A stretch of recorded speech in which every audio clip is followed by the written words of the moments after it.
we got these. So, Brad, if you have your side up for some of the cool suits and stuff, or suit tricks and stuff, um, if you want to go ahead and start explaining some of them, Oh, sure. and I'll Thanks bring again it for up on having your me screen. for this. I talked to Magnum about a bunch of suits that have burst fire capability or multi-shot capability that can be canceled with the weapon swap shortcut system. Like the R1 hold. A lot of us use it, right? We're A rank, you're S minus, one of us is S minus here. You use the R1 hold down for your shortcut. You hot swap, right? Mm-hmm. Everybody hot Yeah, swaps. you're talking about like Yeah. use the hotkeys or whatever. Yeah. Yeah, you have your shortcuts assigned. This is interrupting like burst fire weapons. We talk like the simplified missile launcher, the beam machine guns. Double It beam gun. it extends out to the MLRS. I'm going to list a bunch of weapons. The multi launch MLRS, the double barrel beam gun, the Zakuein's Type 2 loadouts beam smart gun. And when I said beam machine gun, I'm talking Gelmgub M Commander type, Gelgug J, and Gerbera Tetra. A lot of those suits are beam weapons that rack up a lot of heat when you fire those bursts, but you can shortcut swap to cancel the burst and conserve your meter, prevent overheat for some mid-range skirmishing. I can go into practice mode and show some of these the techniques that I've been messing around with. I don't know if I could do a screen share for you guys in the call, or If you bring it up over where the banner is, then I've got it set up to where I can just full screen your stream, and then it'll show. I'll show my my game capture over the banner. Yeah. If you do You that, then got I've it. already got it set up to where I can just bring it up on my end, and it'll look the same. So just from my stream in my OBS. Yeah. Okie dokie. Or if you want to full screen it, either way. I could go like, yeah, just right over top of the banner. Is that okay? Okie dokie. I'm just in the hangar right now, so I can talk to Carrie and get started with some practice mode. I have a video I'm about to make. I got a lot of footage last night. The day before I had an internet shortage, I would have had this video like done. I just have to finish like mixing and mastering the stuff. You're probably familiar already with the simplified rocket launcher. If you've done this, if you cancel that weapon fires all 4 shots, and then I'm going to use the high mobility Zaku if I can learn my alphabet. Here we go. Simplified missile launcher. Ready up. I have a really good clip against a Pale Rider cavalry where they dodged. The first shot, I stunned them. Then they dodged away from the melee. I stunned them again. And then they iframed with their Hades. Look at that. 3 rockets in the tube. The ready timer is faster. I'm always swapping to my melee. By the time, after Hades, after their other iframe, I still had a last rocket for the knockdown. And you could just do this back to back on people. You can, instead of the long range barrage, a lot of people like to fire all 4 rockets. It's really fun to do. Just all 4 rockets. It's really great. But the ready timer, the reload timer, is a lot longer than the isolated shots. And that's before you decide to use your sub weapons. You guys done this before? This is because Magnum knew about it. This is why I love the Yuma Lightning. Yeah, Uma Lightning and high mobility Zaku. There's a couple other suits I think that use this, or is it just these 2? But get familiar with that. I do a press R2, hold 1, press triangle, down swing, dash away, rinse and repeat. Yeah, it's funny you mentioned I actually get video submissions from my viewers, and we review them on Sundays. And I had one with this particular suit, and I was telling him to do stuff like this also because he was doing a lot of just full unloading of the clips with the simplified, like all 4 shots. I was like, Ah. you need to balance out when you do the full the full clip and when you want to just get a stun and reserve the rest of your ammo. So Yeah. it's definitely a big deal for sure. So racking up stun and going for those full bursts, that can work even better. Beam weapons benefit even more from that stun rack up. If you get that opening from this one's a little bit trickier. They could the interval for the simplified rocket launcher is a little bit bigger than it is for the beam burst. But if you get it down, you could do like double or single shots. And this is mid-range, with console aiming, you kind of just line up your shot and walk into it from the side. That Gundam over there got stunned. You can give it a full burst when that happens. Or if you get a shield break, that's when you let loose all 5. But when my heat meter's full, I've been peppering this thing. I'll kill this mobile suit before I overheat. And then if they're getting closer, I have a full bar to charge. Forget it. And we're in yellow right now, but we can cancel that meter, that buildup, that heat. We can cancel it and get a kill. There's no overheating if you do this cancel, if you practice it, if it becomes like second nature to you. It is a lot of dancing with the inputs, but I've gotten kind of used to, I've practiced this. Be right back, dog aggro. It's like a speedrunner thing. Like you can just kind of animation cancel. It's cool, right? This is transferable. Mastering stuff like that is definitely a big deal for certain suits for sure.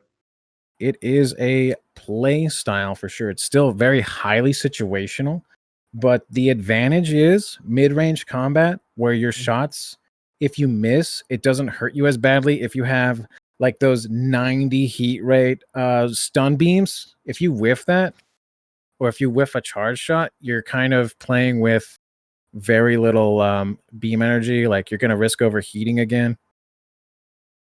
It's the same across Gelgoog J and the commander type. So the general, the support. I do use different shortcuts for the Gelgoog J, so it's still kind of interesting to see the difference.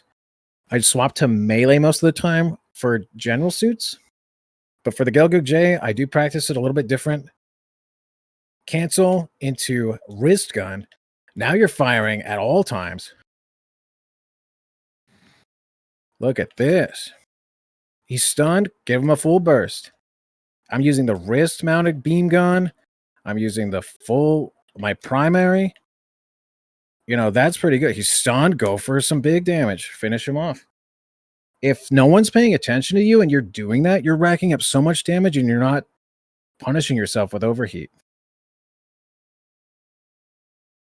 You're not worried. Most of your damage with the Gelgoog J is going to be the charge shots. You want to snipe with it. That's big hits. But if you're mid-range, if you can duck in and out of cover with this, it's good practice. It's high situational. There it is, the overheat. I didn't cancel it that one time.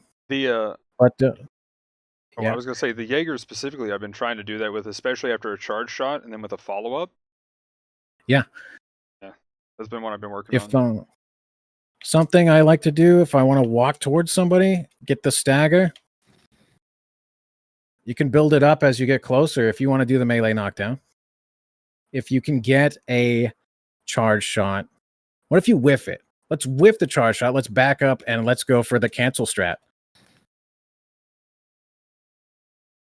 Now we still got a knockdown. I threw a charge shot away and still did cancels. Sure, I overheated, but I got the stun, I got the knockdown, and I can zip away. I put a lot of my parts are range damage and thrusters for the Gelgoog J. I don't have auxiliary generators at all. I don't plan on overheating.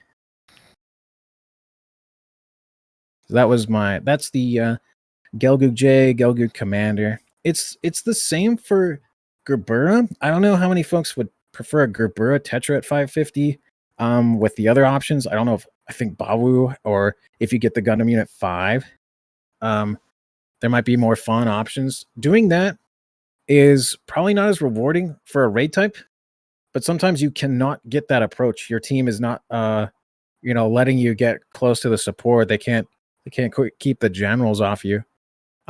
Doing that is pretty much the exact same with Gerbera Tetra. Canceling the beam rifle, you could still do stun rack up.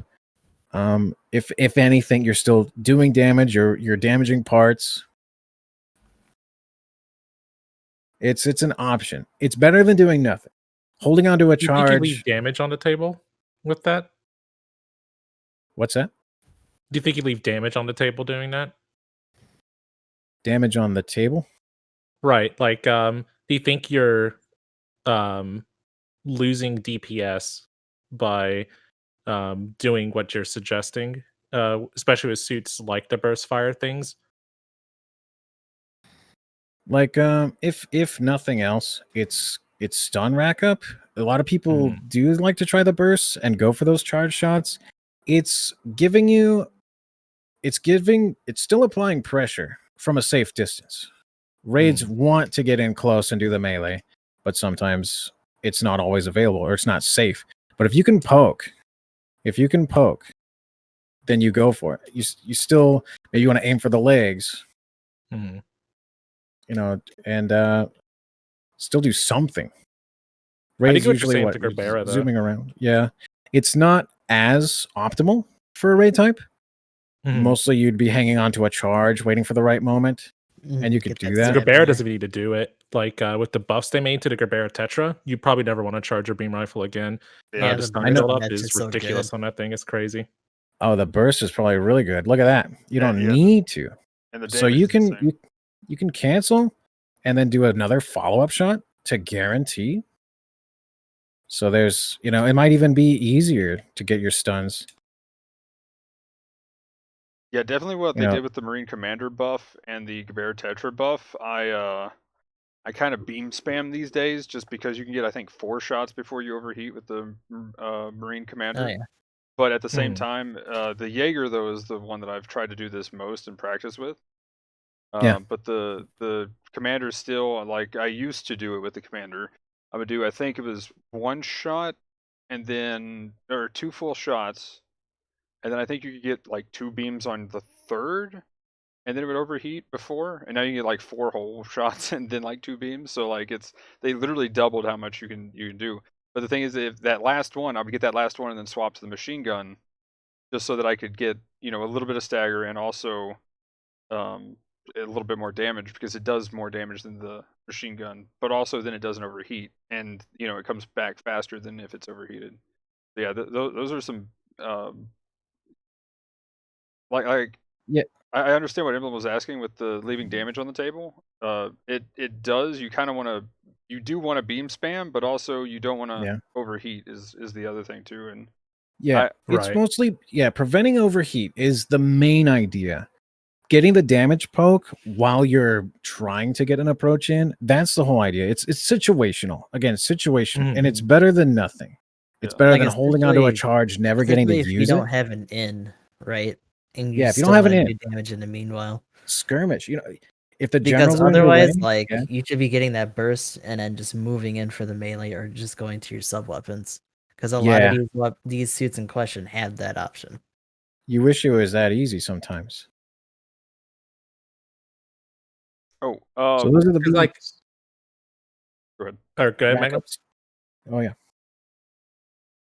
Oh well, I was gonna say the like another point, especially for the Jaeger, for instance, because there's been some comments too in my chat about the Jaeger. The having that charge up near full is big, especially when a raid's approaching you. You want to get that. You want to get rid of their maneuver armor, right? So if you have closer to a fuller charge, it definitely helps. So that is one thing when trying to do that.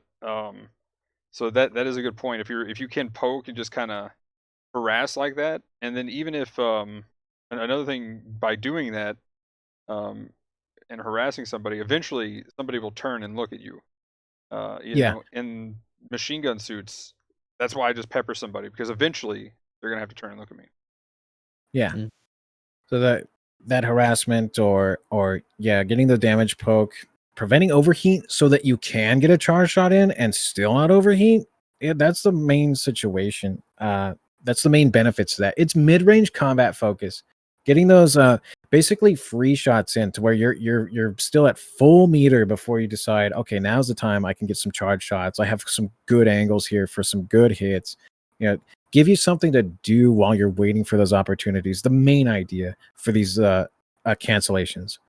You guys know about the MLRS now? You ready for this? This one, I actually Emblem mentioned this essentially when I was doing last night. He was like, "Oh, he's commit stance, get him." And What is commit stance?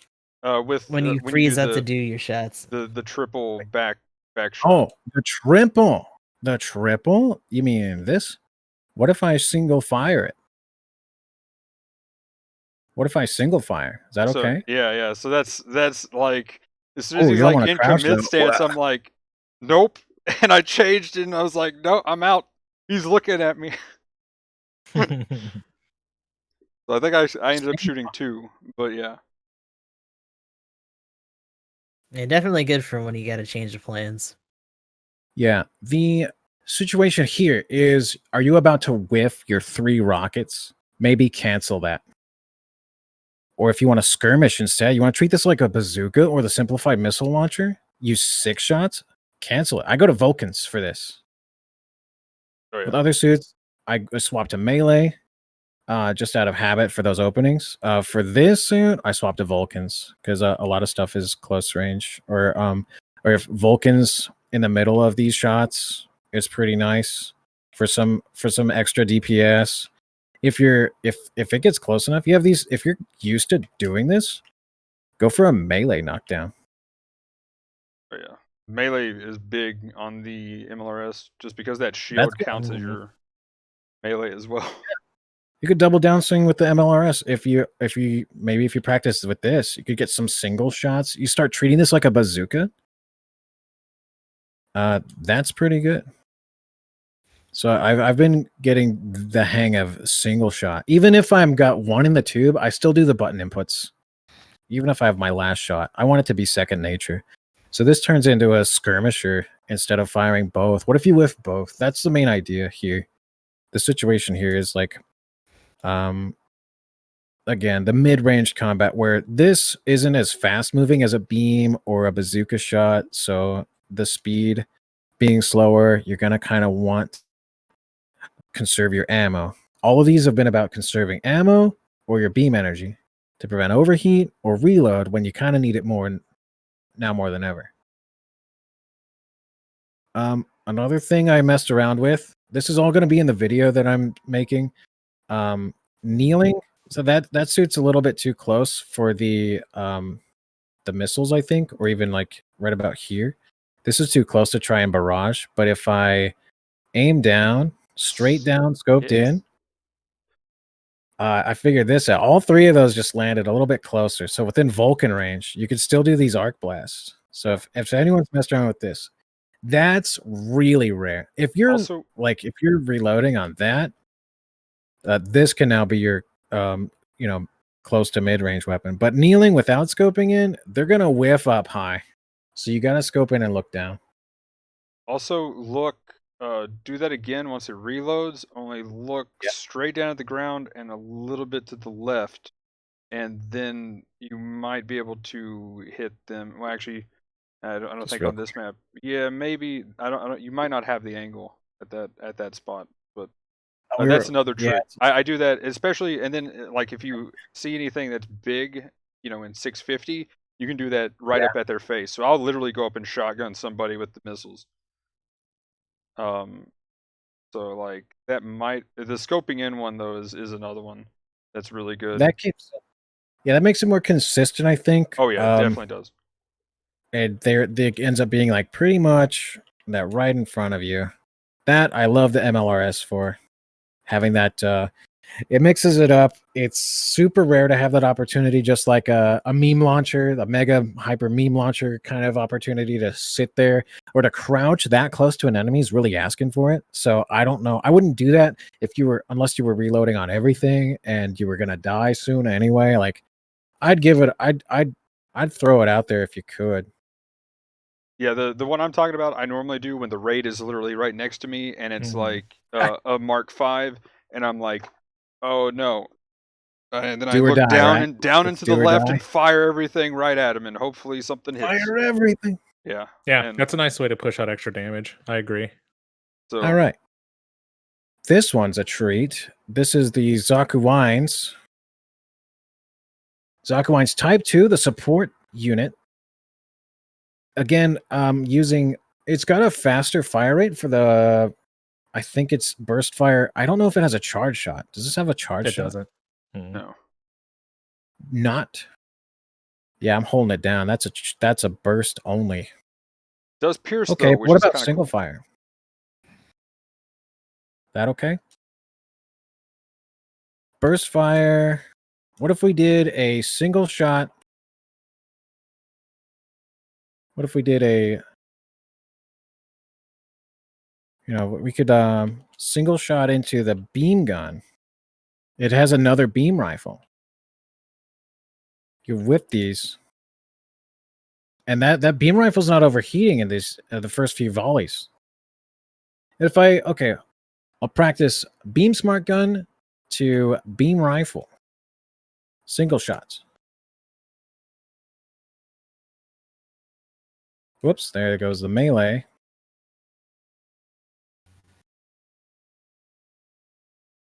You're kind of skirmishing here, so you'd kind of move in and out of cover for these shots. You're being really cheeky. And with the hover suit, you can get these to pop out pretty nicely. You're just racking up a lot of damage. Ideally, you can, like at mid-range, you can get these openings, hopefully. And the burst is really good once they're stunned. You get it pretty free when they're stunned. A full burst. Beam reduction works on complete overheat. Is there a part? Hold on. There's no parts that really reduce like what the heat generates from the beam rifle. So canceling is probably like your best bet. A single shot instead of a burst shot, right? Yeah, like the biggest thing with that one is when you really get low, like that one, doesn't it have like, what is it, like 15-second overheat time or something like that? You can do what, like 4 So shots? let's let it get dangerously low here. Okay, yeah. So now we're in only yellow. 2. If I fire again, if I let it go, like I have a video where I let it stay pretty close to the yellow. I keep it. I can keep it. Hold on. I'm trying to like get as close to the bottom as I can. There's actually like the ready timer kind of keeps it from overheating. Right there, I saved it. Canceling the second and third shot. I'm actually gaining meter. It'll fill up if I keep this single shot consistency. And doing that keeps the pressure on while you're waiting for a chance to do a full burst again. And you have your alternate weapons. You have a lot of stuff you can swap to. You can really apply lots of pressure.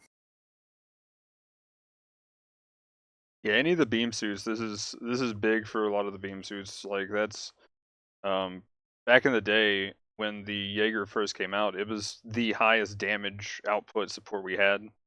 And the big thing was just keeping your beams. Like you pretty much never wanted to go to Vulcans. If you went to Vulcans, you messed up. Yeah. Oh, Yeah. and this trick was big for doing the PvE stuff too with the Jaeger. One of the best. Yeah, the Zeonic Assault. That's that map. Or I wish they rotated those back in.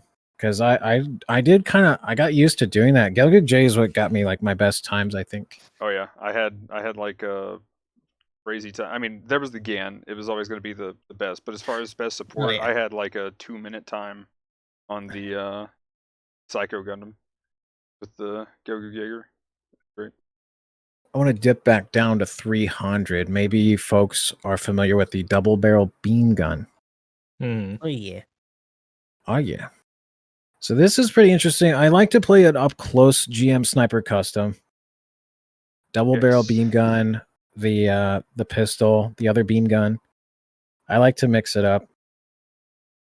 I'm very not reckless. If I've gotten first place with this kind of play style. So another way of canceling is the high speed movement. That probably makes it a lot easier for all of the things I've mentioned if they can do it. GBO2 MLRS, the basic missile launcher forward firing can let you high speed maneuver cancel. All the other beam weapons can high speed maneuver cancel. This is letting me do single shots. I've actually chased suits down doing this, and I break their legs. But the other thing is weapon swapping with the both when you're in range. Like, no one's going to let you do this forever, but you can apply the pressure like this and start breaking parts. I do go for like range damage. These kind of break parts on their own. Yeah, pistol's crazy for breaking legs. Yeah, Crossbone's probably going to be playing a Sniper Custom during the clan matches with us tonight. And this is essentially what some of the stuff that he does. Oh, for the scrims. Yeah, we'll know for the clan match. Like, he's probably going to be running a Sniper Custom with the pistol setup. Well, I mean, you guys practicing tonight, though? No. I'm just saying, like, on our comp wise for like the match itself. Yeah. It's starting to come second nature. There's a couple other suits that use the double barrel beam rifle, like the Raid GM Night Seeker 2. It's got it as well. I think it's better to use like they buffed the stun on the twin submachine guns though. So it's not it's not as rewarding there. And the damage is a lot less. Submachine guns are a sub weapon on that suit, so you wouldn't have to do the trade off. Well, we're up. Like, would you rather use the the stripped beam rifle for that? Let's see. I like the burst on the double beam gun, but I do prefer the stripped more. Yeah, I think you get a little more ranged with the stripped, and the stun rack up might end up being better once you get close enough to use the. They buffed the range, I think, as well. Like, it's got consistent output, and it's a little bit easier to gauge. Yeah. So I've tried it. I got thruster 10. I give myself a lot of thrusters to do the high speed maneuver cancel to chase, to get up close while doing single shot cancels, close the distance, deal damage, swap to the machine guns if I need to stun and melee combo. It's same. It's rinse and repeat here. It's the same as the Sniper Custom. But yeah, I thought it was interesting to.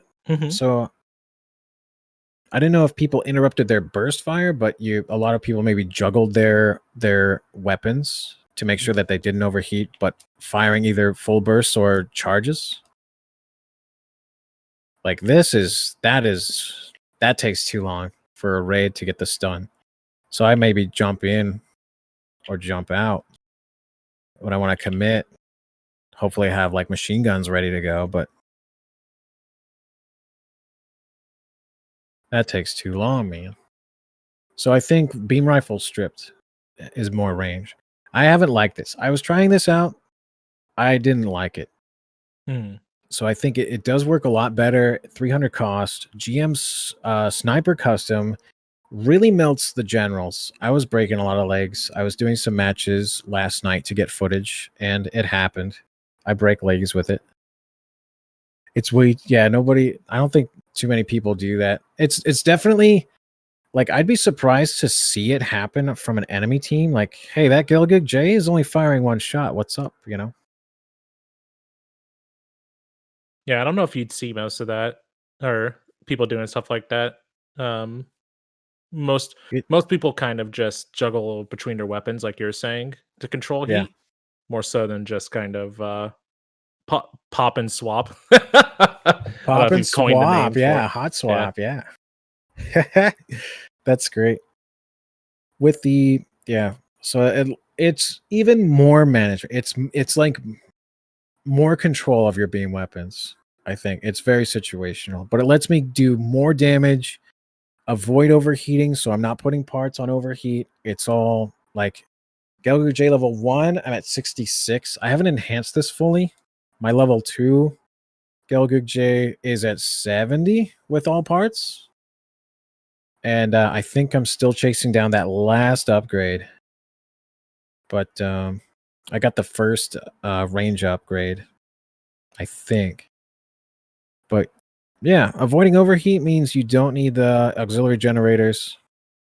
And you just get this the range combo. Beam machine gun, beam spot gun, swap. If you're close enough and both of these are hitting, that racks up real quick. And if you want to fire more of your spot gun to get more shots in consecutively for stun over damage, help the when things get messy.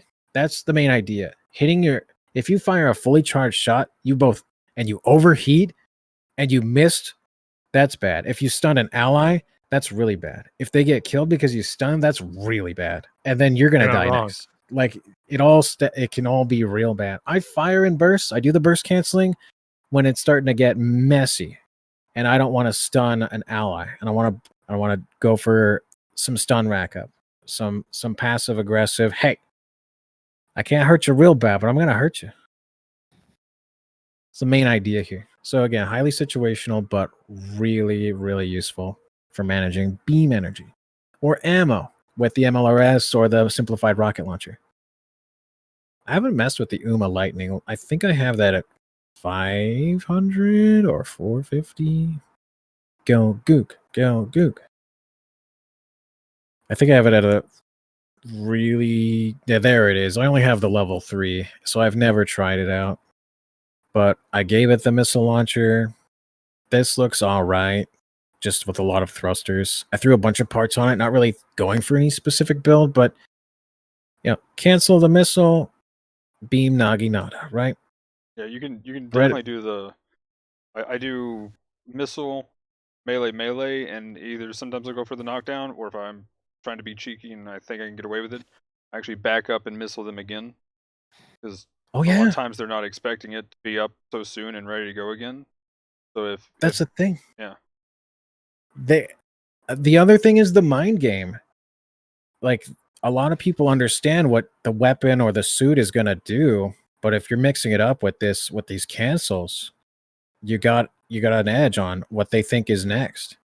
If I do what you said, if I go in for a melee and back out, they think I've fired all rockets. Maybe now I want to knock down. There's not enough time to do a double downswing there. It was a little sloppy I went up the hill, but we'll see. Bam, bam. I'm going force injector to get up closer. I think the neutral is probably the best bet. I didn't think I was going to hit the next shot. Yeah, I think I normally do a neutral after. That Yeah. seems about right. It's a lot. 4,100 even to a support. I did not do any damage. They iframed. So you don't have enough time to do two downswings, but you can get a really nice... I'll just do another neutral. The cooldown is probably what keeps that from happening. 1985. I don't have all melee parts on here, but it's nice to be able to cancel this. You get 4 shots right away, a lot sooner than a bazooka can fire again. I think you're ready to go. I do want to compare, I think you can get 2 shots in before a bazooka can fire again. You get 2 shots sooner, so double stun. If you knock down 2 opponents, you can juggle opponents like this. Someone doesn't realize. Have you ever been on the JP Wiki? Because they have a lot of that information listed on there as well. If you want No. something to refer to. Here we go. Cooldown time is 4 seconds. A rocket launcher is typically around 6. Yeah, like 6 5.7. or 7 seconds. Depends on if it's the giant bazooka, hyper bazooka, or the rocket launcher. Well, I see a lot of Yuma Lightnings play with the giant bazooka, especially at higher cost, and it's got 7.4 seconds. So I'm like, why? Just do the other. Cooldown's 4, cooldown's 7.4. That's almost... it's almost 2 shots per one. It's Yeah. really quick. Yeah, I think the Meanwhile, closest reload 12. bazooka That is would the make it Alex. slower. Okay, look at the Alex bazooka. Is that Well, I'm saying it has a 5-second interval between Yeah, there you go. shots. That's the 5-second one. The that's Alex pretty is like quick? one of the best bazookas in the game. So Yeah. Cooldown's 5. yeah, so in that regard, that's not bad. Spacing out those Yeah. shots is definitely a big deal. Again, I have to when I find the like I'll make the video pretty soon. There's a clip of me going up against a Pale Rider, and they used all of their iframes, and I still had a rocket to do the stun into melee knockdown and finish him off. It was just whittling him down as he dodged, and then Hades mode, and all it did was prolong the inevitable. They couldn't get around me. With the high mobility Zaku, I don't know how many other suits. Oh yeah, look at this Army Man Easy 8. The tan team. Oh, okay. I was like looking for green, but I see now tan. Oh yeah, there's green. I have both sides. Desert or jungle, I don't know. And then Titans. Oh yeah. Mentioned the chest Vulcans wishing they were better. I wish they were better on the 8th MS team suits. Like this uses chest Vulcans, but they're not great. Or the Gundam ground type has I think a chest Vulcan, or is it just head Vulcans? Either way. It's probably too much to ask if they were a little bit better.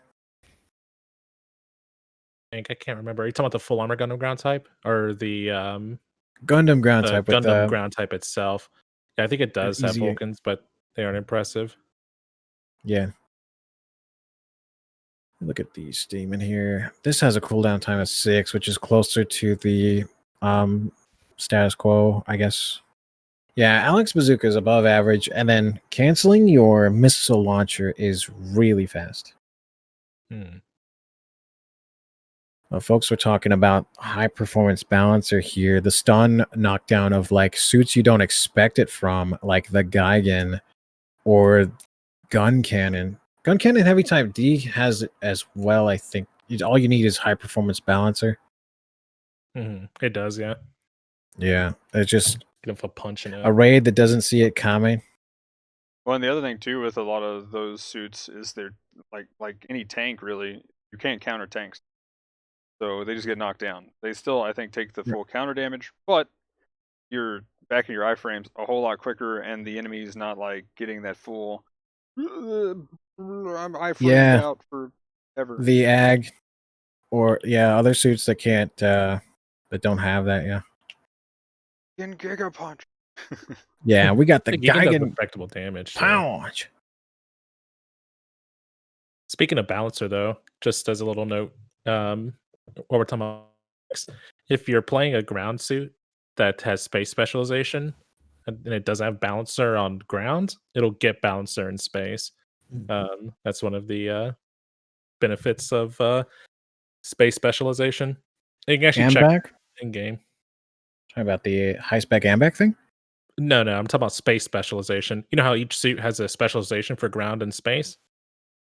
Yeah, if you have space spec. Okay, I mean, okay. Yeah, if you go to the hangar or into your like mobile suit hangar, you can hit like the pad button when you're looking at the suit itself. I think you have to be in the customize menu or something, but it's one of the help options. Like one of the last pages actually tells you some of the things that you get for your specializations. It kind of sucks because in space, it says and more. And you might have the suit selected. Customize. You do it like inside the customize option. But here we go. It's like they give you the info, but not really. It's kind of weird. Yeah, the fact it says and more is so silly. Yeah, and like, more where? Where do I find out? There it is. Space compatibility, effective high performance balancer, turning speed increased. There you go. There you go. But yeah, that's where the Isaac gets its balancer. Yeah. Okay. The and more part. That's good. But there's stuff like that. We were talking about exams earlier. When your head is destroyed on your exam suits, if you haven't activated exams yet, you can't turn it on. It has to be undamaged, or not undamaged, but it can't be at full damage at eternal exams. If your head's broken, you can't activate exam. Yeah. Mhm. Yeah. Wow. It broke my That's where system. it's I at. can't turn it on. Yeah, pretty much.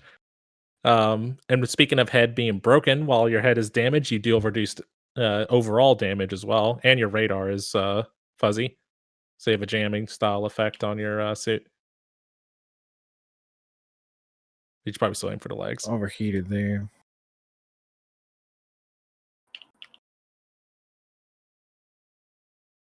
Yeah, you should Cannon still probably aim for the knockdown legs. before they get back up.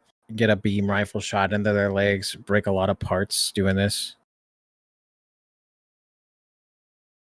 I've knocked people off the roof in military base coming after me. They don't know I'm winding up a kick.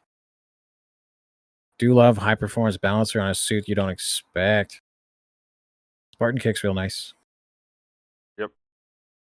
I always go, this is Gundam. The The gun gun cannon is my precious boy. Yeah, it's definitely one of the suits that, and it's probably just due to raw output, but is able to like still kind of have a spot, at the very least. Like it's not Ooh, like just the shy. worst bring in for sure, just because there's so much damage. Yeah, this is my Blastoise. He's good. He is a good boy. That's what I look for in a support. If they can do, if they have high performance balance, they're a lot more versatile when things get messy. Because that's something you kind of need to fall back on when things aren't going in your favor. I would like to maybe showcase one more suit. I mentioned it a little bit earlier. The full armor 7th Gundam has, I think maybe you guys went over this a long time ago when it came out. The full armor 7th, I guess I have it at 600. It's got skills I don't expect out of like high cost support. Like I don't expect forced injector level 1 and high performance balancer. I was already like excited to see this, but not forced injector. I had this on my alt and it was working wonders for me. I wasn't using the shoulder gun, but what I was doing was using all the other weapons. Again, juggling my weapons, racking up stun, and going for double downswings. I'm turning it into like a yellow general. So mostly go for like armor over DPS, but like having like a wide variety of options and damage and stuff. Like just there's the knockdown, and we can jump in again for another another downswing, and just force injector. I don't expect that, so I was just a little bit surprised by it. And on my alt, it was just ruining people's days because I had all my experience on a suit in kind of a lower rated matchmaking. So utilizing a support doing knockdowns. Too bad I was too far away for that. But yeah, it was fascinating. I never ended up using this. I was just close up for a lot of stuff. So that takes way too long to worry about when I can. That's actually my problem with the 7th though. Is it like it feels like most of the weapons. I know they've buffed it once already, but like it still feels like the other weapons need some kind of buff to give it just that little bit more. Yeah. Like it feels like it's just missing. It feels like they've just balanced it around you actually using the big gun, and at that point you have to hit it either decimate one target or hit 2, hopefully, or more. Yeah. But if you're not doing that, then it's like I don't know. It just feels like they should just be like they're gonna have their cool whatever. It's like the Faz, for instance. The Faz does enough damage on its own to not really have to use its big gun, but that moment when everybody on the enemy team, they're saying, let's sortie together, and you can plop down and say, for instance, it's an ace match, and the enemy ace is a general. You plop down and wait, and if they're not paying attention, boom, you pop their ace right there. I mean, that's about the only use I've ever had it in an actual rated match is just Right. ace match, essentially, when most teams are actually saying let's sortie together, and they're doing that big wait for everybody to get on the ground. Yeah, waiting for this thing to get ready is the trade-off. I feel is not worth it. You can melt a suit. Okay, that was cool. That was a lot of damage. You have to land that hit though. And I remember this was when it was pretty new. It was actually against Casamasa and a few folks with on his stream. There's a point of view from him charging this up, and he hit me in my camper. I died. I was very dead. But until that happened, I was hurting people. Like more than like he was starting to run out of teammates. Like I was squaring up against Ayoshi-san and his Mark Right. II. So he pretty much comboing just it. had to watch everybody die and then get that. I was like, well, at least I got it. I got one.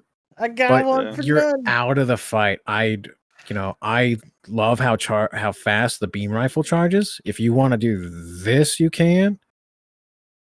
You could get a double downswing heavy beam rifle. If you want to wait for that to cool off, you still have. Hopefully, you can land these grenade rifle shots. I haven't even touched the beam gun yet. You could do a single shot with heat. You can combo the beam gun and beam rifle. There's a lot of different stun opportunities without the big launcher because it takes too long. Whenever I played a 7th Gundam, my bread and butter initiate is one beam shot into one rocket. It's pretty easy to get in, and it's very yeah, because it I haven't stuns even touched these. Yeah. on damage control. Well, not even talking about those. Just a wrist rocket. Oh yeah. Oh this. Oh Dude. this. Oh yeah. Yeah. Okay. A beam shot and a missile, a grenade, or a beam shot and a couple of the beam guns. Okay. Yeah. It's got so many weapons. Look at all these weapons. Yeah. Okay. Am I ready? Yeah, I put like reloaders and armor on this thing. It's great. So that's really fast. That comes out real fast. That'll catch people off guard. You just walk at them. Yeah, okay. So either a fully charged shot or forget that. Just alternate your weapons. You could do that 4 times without reloading. Hot swap. That's great. Lots of utility, versatility with skills, high performance balancer on supports to mix it up when things get messy. Because sometimes everything just ends up being a giant car accident and you can't really do anything. It's not pretty. It's not civilized. So being able to just mess up somebody's day with melee, if you can do it, it's nice to have that option. Yeah. So that is all from the suit tricks, I suppose. Like all the stuff that I prepared were the weapon swap cancels. The high performance balancer was just, that's old news, but it was fun to do. That's it from me for those. Anybody else got anything kind of random or? Yeah, I was having trouble thinking about it. I mean, I mentioned like a couple of little random tidbits per se, but like as far as the other stuff goes, like I imagine you could probably do a similar thing with the long barrel Zoc machine gun. I've really tried it or anything like that. Oh, I have not tried that. Can we cancel the 3-round burst on a Zaku machine gun? I think you can, but I mean, you have to have all 3 to stagger. And right. So there's some pointless cancels. Yeah. I didn't go over the pointless cancels, but let's mess around. So there's some silly ones. I'll start with what do I got at 3? Forget it. 400. Where is the GM Cannon 2? It's the first one I saw with the GM rifle. All right, we ready to go in with the GM rifle? Oh, the burst fire that it has. 1 bullet. I just need 1 bullet. That Andy Griffith show, 1 bullet guy. Go. Let's see. I think I've done it. 2? Because it's a 3-round burst. Yeah. I can do 2. Let's see. Pressing R1 is slower, just so you know. I can't swap fast enough. I could do 2-round bursts, but I end up with 1 because the mag size, I guess. No, I ended up with 1 bullet somehow. Firing, yeah, I just got 1 bullet. I'm going to get you with my 1 bullet. Bam. All right. Very dumb, but possible. Another silly cancel. I don't know why anyone would ever do this. Full armor Gundam, chest missile pods. Take those off. Take those off. Just unequip them. That's what I say. Yeah. I don't even have them equipped on mine. Just take him out, put more armor in there. If only. But while you got them, why just not use them for fireworks instead? Like, yay, we win. Just There you pop go. them off every once in a while. Yoo-hoo! But that's another 'Cause- thing. If you don't know, you can actually turn weapons off on your Yeah. suit. So I guess I have it on a hotkey that I'm never gonna use on X, but like there's 2. Here it is. This. There's 3. And I have 1 left. I was doing that in a custom match. There was a 450 basic match actually going on for once with enough people to have a match, and I was just practicing firing off 1 at a time today. It's like, yeah, you can cancel this. That's really dumb, but you can do it. I accidentally fired all of them because I hit every button. But yeah, not useful, but possible. Very dumb, but very real. Using those, yeah, I like hit one when's missile. the best time to fire that? When they're up close? I mean, I don't know. it They is go any which literally- way. If you have I don't think nothing anybody knows. else, if you, like the only way that I could ever justify using those, if you've literally overheated, so you can't break maneuver armor on a raid on your beam, and you've Yeah. shot your cannon, there's literally no hope to break their maneuver armor. You swap to that and pray. Yeah. Like wait for them to get up close. Here we go. Because- Zaku 1 sniper with the Zaku machine gun long barrel. Got a bunch of range parts on here. Let's see what happens. This has not been tested, but I believe. Also, funny thing that happened with the full armor, which kind of tells how they code the game a little bit. The Copy paste. full armor Thunderbolt Probably. had where they, probably messed something up with it. They ended up giving the full armor Gundam level 3 priority by accident. Even though it was technically supposed to be 1, it had 3 for a while. I was laughing because it happened. The one shot, yeah. There it is. Yeah. There's 2. I did 1 and then I started laughing. It happened once. Yeah, we've got it. We've got proof. If you ever need to Sounds fire, great. It's You're- fast. If you ever just want to get There's 2. Okay. That'll just confuse people. Like, what weapon's that? They got a double barrel cannon out there? I don't know. If I got hit Yeah, with again, I one, don't I'd see probably that. think it was the anti-air gun. You can't dash out of it. So some weapons do, like they must stop to fire, that kind of deal. Mm. They man, I don't know if okay. I could do 2 shots. Hold on. Yeah, it's fast. So it's harder, it's a little bit harder to cancel than the beam weapons. It fires real fast. End up leaving with 1, and it's supposed to be 3-round burst every time. It used to be a little So- bit slower too. The buff on it was insane. Not useful, but it's possible. I don't agree with that being because yeah, you want all 3 to land for that stun. Yeah. And it messes up people's days when you can't, like Recon Zaku, like this Zaku 1 sniper. I use the beam sniper for a different kind of combo. I think it's Stormfast, melee tackle. This is a close range combo, and then a beam launcher into the legs. That's a different deal. So that was interesting. What other suits have some multi-shot? That might be most of them. I've done like I have the Thunderbolt. You can put that in space.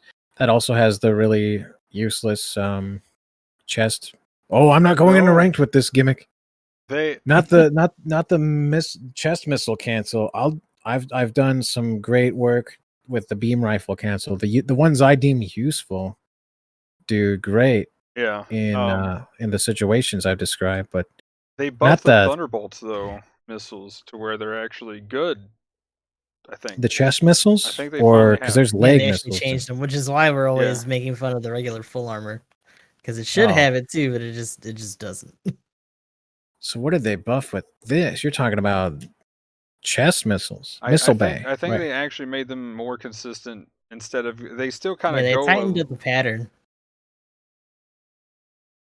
So did I canceled I canceled after 4. So I think that's pretty consistent. 4. Oh, I got a 3-rounder. 3-round burst there. But they seem to go kind of like where I want them to. You're right.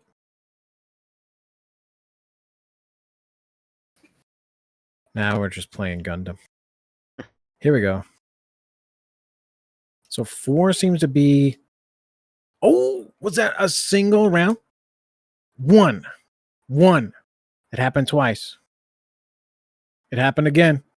1. The true meta. Oh my god. The true meta. 1 left. Oh my god. Oh my god.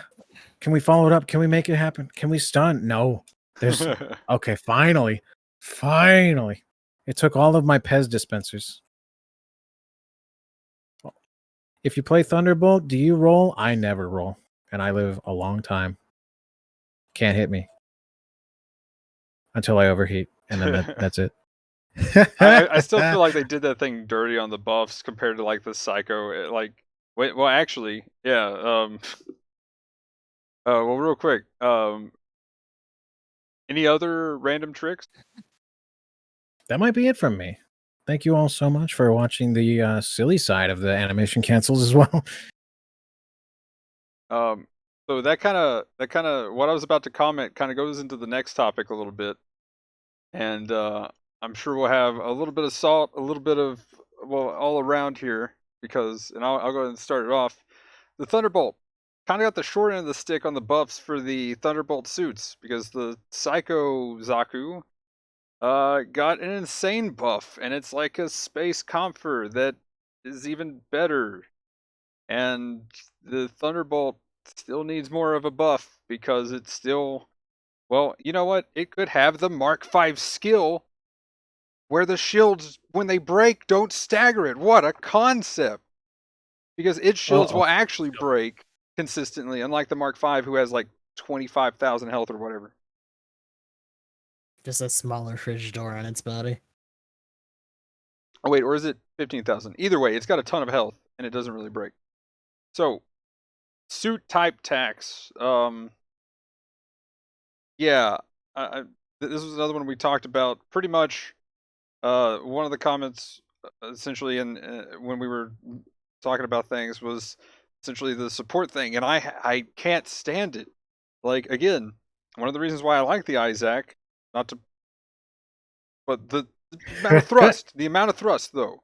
Like I wish other supports could actually get around sometimes, and it's like the biggest offender for me recently is the Hama Hama. It literally, in its lore description, is like, this is one of the most maneuverable suits ever. I can boost 3 or 2 times with Force Injector. What? So, yeah. So the weapons triangle or the Gundam suit triangle, it kind of puts supports as these slow artillery backliners when a lot of the suits lore base are like countermeasure suits. Like this, like the Gelgoog J is like a super fast Gelgoog. J is for Jaeger, right? It's supposed to hunt. I don't know. There's like the what's the Rick DS, the Sushram DS, what's it called? That one's supposed to be a direct upgrade to the normal Rick DS, right? But it's slower. It does less damage. There's all these balancing thingies that come from this weapons triangle. It kind of paints, they paint themselves into a corner sometimes doing that, right? Yeah, because they still need to keep some suits on each category. Well, Sometimes that's they only have if you're great a general attacks. in a raid, or that's only if you're a support in raid, though. If you're a general, I don't give a fuck, and you're just like super busted. Yeah, you got a bunch of pseudo classes for generals. I mean, even Yeah. at, was it low cost when they were talking about the raid balancing, or was it high cost when they were talking about the raid It balancing? was high cost. It was high cost. So Talk the about removing the raid disadvantage or triangle effect or whatever. yeah, so I don't know if you heard about that, Brad, but a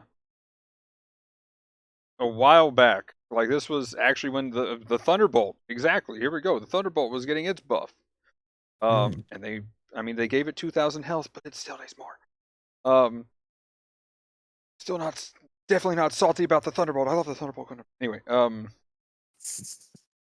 but like when they were talking about it though, they were like, we might lessen. They're thinking about going forward by lessening the effects of all of the triangle system. Whoa. Yeah.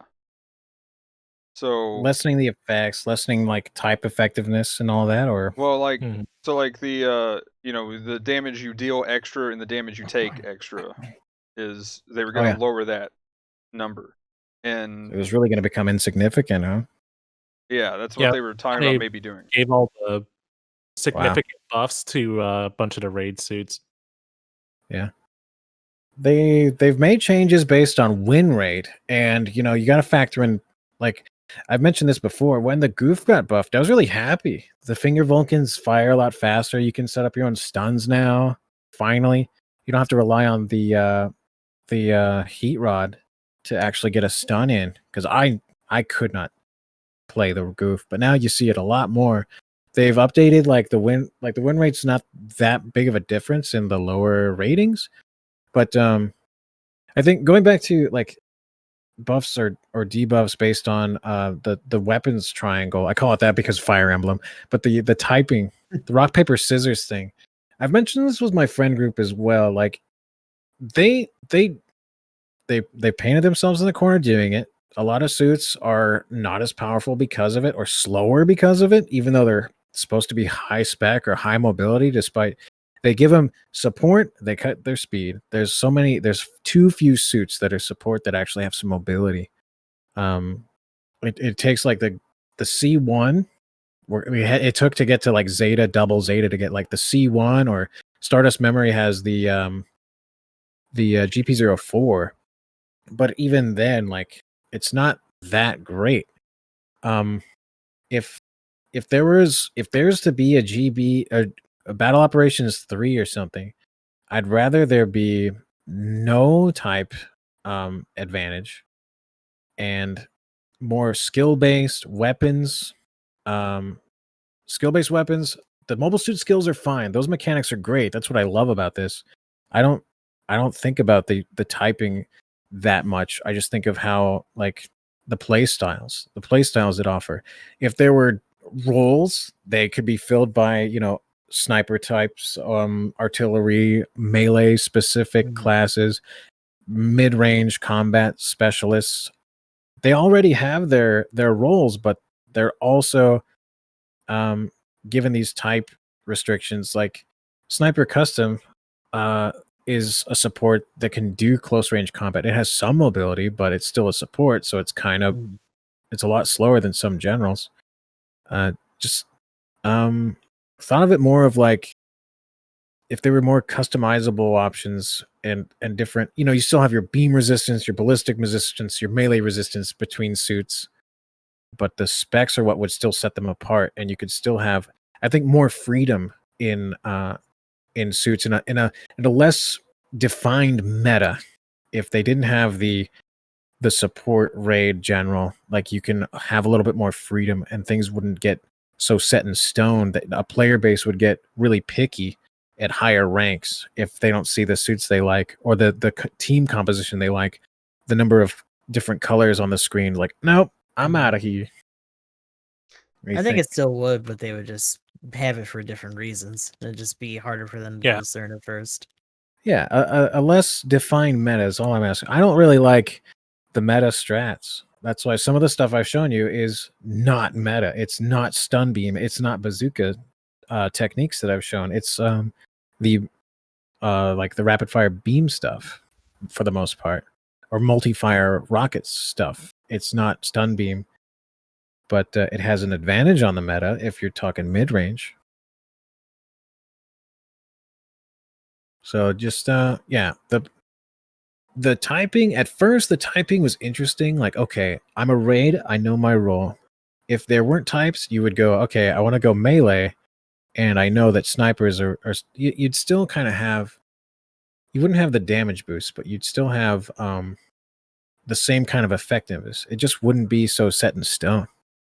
I feel like the second that you did that, some of the rates and some of the stats for suits across the board would probably change, depending on Yeah. like what they leaned on for certain suits when it came to type advantage in terms of their output or Yeah. maybe other skills. It may be that they don't even change the mobility of the former support suits. They would just end up getting more output for the neutral damage, and they just keep them the same. They seem pretty set in what they want these things to do in terms of like their archetypes. Yeah. And it's funny because we used to joke about them getting rid of the weapon triangle or whatever you want to call it. And the fact that they were even entertaining it in one of the articles is interesting, but it's also been like, what, at least several months, maybe a year at this point since we've talked about that. Yeah. Yeah. And they pretty much forgone that entirely. I think one of their answers was when they kind of made 650 more of like a range focused meta Mm. for a while there, and I mean it still has a lot of range focused suits. Then But we like, got the O. I feel like after a while it's just like, well, fuck it, give them both. yeah. So I don't know. It just feels like again the big salt for me is when a suit just has something that, like, I'm all for gamifying things or whatever, but I can also get the frustration when somebody's like, well, this suit did this thing and could do a thing, and then sometimes they seem to actually try to balance something around a lower reason, and it's like, Yeah. Like the heavy attacks in general with the CC, that was like, that suit did literally nothing except for that one scene in its existence, and they pretty much just base it all around that moment. so when the balance kind of gets hit for lore reason um or even just the type reason, it's kind of weird. So Well, BB's weird in the fact that they like kind of bounce in between both as well, yeah, because we've had so many conversations about like you know, lore game balancing over lore. And there Lore are versus some video cases where game. like it goes the other way around. Like I think the Gundam Mark 3 was a good example yep, where Mm. like they literally didn't give it one of its weapons. Like it has two melee swings now. But like maybe it would have been fine if they just given it the double beam sabers in its shield. Mhm. Just stuff like that. But it's interesting. Um and Brad, I was gonna actually mention too. Have you ever seen any gameplay of the first battle operation at all? I have not. I've seen what was it? Battle Ops Next, which looked really messy. That's all. Gundam versus. Yeah, it looked like just what little footage of it was just, hey, this looks pretty cool, but a lot of people were just whiffing into what looked like an auto combo, and it just looked really sloppy. Just what I'd hope for. The only things, as much as I like the main core mechanics of like those set animations, the options to cancel based on the skills, high performance balancer type skills, it rewards skill based gameplay, and I want that to be the main focus. If if the next game like didn't have, like, you could still have those strengths and weaknesses per suit, but not so much type matchups, that someone with high skill can still outperform someone using something like there's no hard counters specifically, or you had a little more freedom in weapon choice. Like I think skill-based gameplay and skill-based matchmaking are what I would like the most, because we haven't talked. Maybe you folks have had plenty of discussion on the matchmaking problems with this game, but the raid support general, it simplifies things for accessibility's sake, and there is a skill curve and a learning curve that I like, but it kind of hits. It only goes so far for me. I'm not thinking of like fighting game combo skill curve, but like just a little bit more freedom from the meta that gets people really set in their ways. No flexibility. I kind of like what they've been doing now that they've added the extra weapon swap, hot swaps. Like where suits do have a good example. One of the first ones that I was talking about, and now I think the Gamelock is another one. But the Zusa was really big for getting the right weapon swaps down and actually using all of its sub weapons properly, and like just playing it. Doing obviously you got the missiles that can stagger really quick and a few things like that. But like actually using maybe holding off of the shotgun for when the raid shows up, and then swapping between getting the fire missile on something as well, and doing your build-up staggers with the normal missiles that it has for his main weapon. Like that whole thing, I kind of like that for the supports, and the game lock's another one. Like one of the combos I've been running is depending on what suit I'm shooting at. If it's a very big, easy suit to hit, I'll open up with the grenades or the missiles, whatever they are, but the hand missiles, and then I'll go into the normal hands. Now, if I can open up, I normally open up at the shoulders because they take forever to ready up in the first place. So shoulders, and then into hand beams, and then into the missiles, or do shoulders into missiles into hand beams, depending on distance. And there's so many situations with that suit, and I love how that suit has a lot of situational weapons. Again, though, it's kind of funny. Back to the lore thing, I was like, I really hope this thing has the beam vomit, and it did. It does have full open, which is cool, but it's just one of those things like. They definitely put it in there because of the people really hoping for it, and I mean it works well, but like it could have been something that would have been. It could have been like a 20-second charge gimmick or something in the past. So hopefully they keep doing stuff like this in the future. But maybe it's just because it's so high cost, and lower cost is still doomed to have anything if it has these gimmicks. But. The only thing low cost like that with like massive damage output, like the GM White Dingo, with the prototype meme rifle, as I call it. With the meme gun. Yeah, the leg breaker. Yeah, that thing. That the gimmick is. Oh, they even talked about not really needing to make any more adjustments because of the high risk, high reward. In the recent like updates I've seen, because I've won games with that. It's fun. It's stupid, but it's fun, and it's rewarding, like they said. But if you miss, you are at a disadvantage. But that's why I play port-based high tide. Just take a dip in the water, cool down when we overheat. Some folks have been mentioning I would love to see a little bit of Gundam Breaker in a third person kind of GBO2 format. Nothing too crazy in terms of maybe damage output, or I just love to see a little bit of mix up in loadout and skills. Maybe if you put on too many parts, your Gundam starts to look more like a general, starts to move more like a gun tank if you give it shoulder cannons, just slower mobility.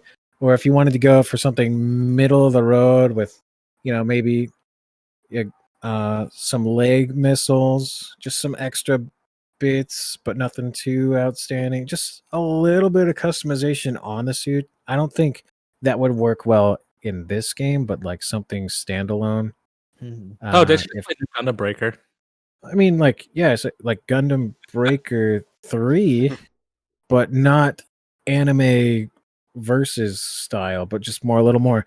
I like how this is more realistic in as realistic as Mobile Suits Giant get. I mean, robots can be. Yokohama Yeah. does exist with its real Gundam in production, but Mhm. the limited mobility or the fixed animations I talk about, I've mentioned that already, but it's like um the skill-based combat. You can't spam your melee weapon. You have a set animation with it, and you can cancel it only so many times till you run out of thruster. You have to be mindful of all kinds of stuff. So that's the skill again.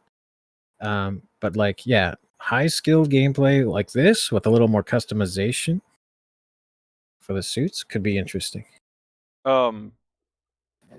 You know, you mentioned kind of like the slower side of things. One of my favorite mech games that I've ever played was Chrome Hounds, and one of the things that really got me, you know, into this game in the first place was just seeing like the GM cannon being really slow, and you know, you're just everything's slow at low cost. I was like, yeah, let's go.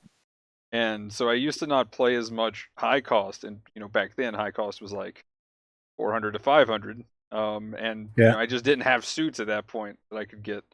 But like I would, you know, I love the slower, more deliberate kind of gameplay.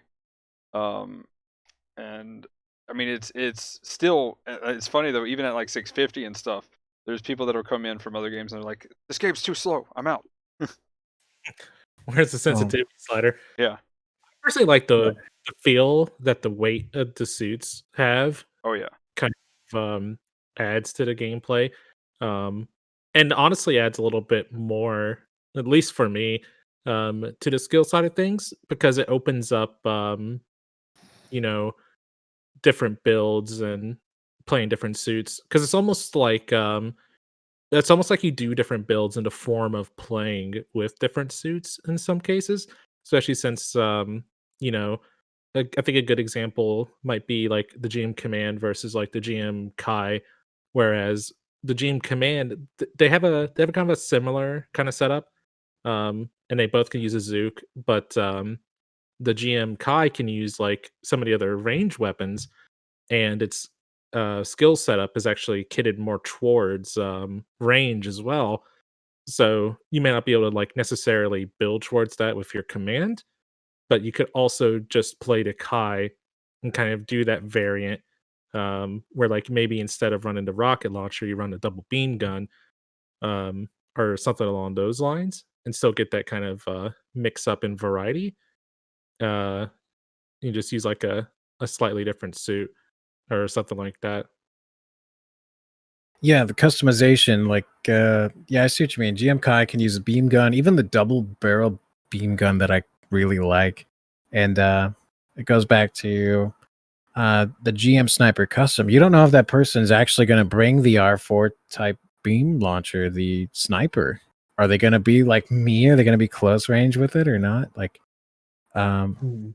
unless I like folks know when I'm going to do that by using the providing frontline support or fighting like I think it's like engaging on the front lines. Mhm. Yeah. So it's kind of a hint that I'm gonna be with the generals if they catch it, if they catch on. But yeah, that kind of customization. Even the Draw C Heavy, the support one, That's an interesting one. they can go anti-ship rifle or keep the large Gatling cannon. So there is some customization that's nice per weapon, and you can build around like your weapon of choice and get the most out of it. And that's what I've always found fascinating with this. I do have, they give you the 3 equipment sets for a reason, for some experimenting or for some different play styles. So it is the customization is there. If they gave you alternate sub weapons, that was more of what I was talking about, almost a Gundam Breaker esque. What if I want to add, missile tubes to my legs or missile pods to my shoulders? It would change a lot of the cost system that they had, so it wouldn't really work in a Gacha game What you because want well, is just Armored Core. Armored Core, FromSoft. I almost mentioned Dark Souls when I talked about set animations for attacks. FromSoft, give us Armored Core back, please. Thank you. No, Yeah, episode R, please. but I want Gundam. Another thing too, we kind of joked about it being a thing because we're like they probably can't make it in their engine. But what would be crazy? We were talking about all the different Thunderbolt Akai stuff. And we were like, what if they made, and essentially we kind of are getting that sort of with the Zekuines, except for they haven't done the Type 1, which we're expecting would be a raid. But like essentially you have um the all three support general and raid for like a same suit kind of thing. Mhm. And then you could kind of pick which type you're going. And yeah, so I guess to kind of move this towards maybe also because we've kind of talked about it and talked about a little bit of the problem. Does anybody have more of a some more like suggestion or fix, I guess, that they would want to see?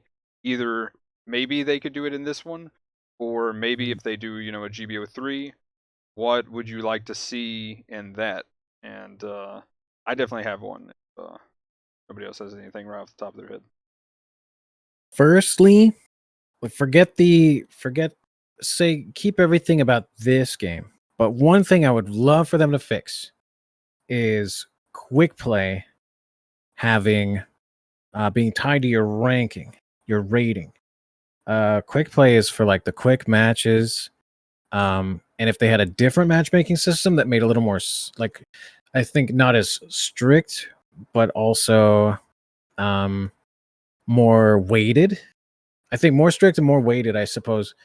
The MMR, the matchmaking rating for all of for a lot of games that use skill-based matchmaking, they go based on your win rate over the rating that you earn in the ranked matches, because that rating is tied to everything you do in quick play as well. If they were separated, people can get matches more often.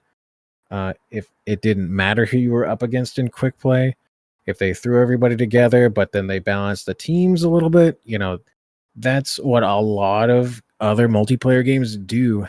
And they get people in matches. That's what quick play is for.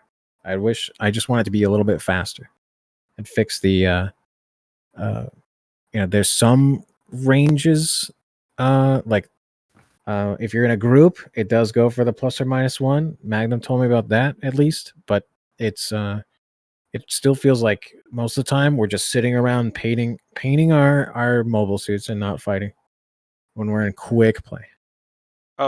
So real That's quick, kind of weird. Are we just talking about it when we're doing group queue or when you're soloing? Either way, sometimes it can take a So while, I think but part of grouping that, is slower. and because usually for me, like quick match is really fast. There's also the disparity between ground and space, but also I've seen other people who are in lower ratings have a really hard time, and maybe that's just what it is. Because I'm typically like A and high, and like everyone from the older days is just already there. Like I still see people that I remember from those older like rounds and stuff too. So maybe it's just that like lower in the rating, there's just not as many people getting in, or like people that are newer aren't climbing as quickly. So they're just not meeting you guys halfway. Yeah, there's I going to kind be of wonder people who what like avoid newer rating. players are experiencing in terms of their match times. I think some people avoid rating. I know a few in the clan that don't do it. Yeah, that's like League has a normal. Like if you just play normal games, you will get paired with different people, and you can actually end up going against. Like if you just always won normal games. I don't know if they're doing it any different now, but if you just kept winning and then like some back then before they had Diamond, when it was like 2400 elo or whatever, you could run into those people that were at like 2400 and you haven't played a single ranked game in your whole like League of Legends career at that point. Like, Yeah. because the MMR would go up. But I will say too, Gustav, was that me and you that ran into that B plus? That was queued with it like an A plus? Yeah. And I So mean, the other thing too is that sometimes it feels like they have a kind of system like that because we talk about it sometimes, and I don't know if it's just us being funny, but like during certain losing streaks, it does seem like they bump you down. yeah, like I'll end up in game with like B pluses and A minuses when I'm like if I go on like a 5 lose streak and I'm still like I'm close to A plus, but then I'm in a B plus and A minus room and it's a little weird. But the thing is, so what testing I've done is you have to be around 200 points. If you're around A, you got to be around 200 points. Now I'm curious if there is an MMR though that is actually dictating that 200 points. So if Right. you're actually around going up and down on average, and you've been playing a lot, you're going up and down in that range, then maybe the 200 points is essentially where the MMR is roughly. But because the thing is, we've and I kind of checked and tried to figure out their profile a little bit after that game. But we had a B plus and like an A plus guy, and from everything I've tested, that's impossible. So my only theory is that was a Smurf because they didn't really have all the extra things as far as like the achievement stuff goes, and they probably literally haven't lost a game. Right, they And just have then a ridiculous win rate because they're and seal clubbing. yeah, and then their B plus going again that can actually queue with the A plus. So there's actually an MMR. It's just it's a very tight MMR.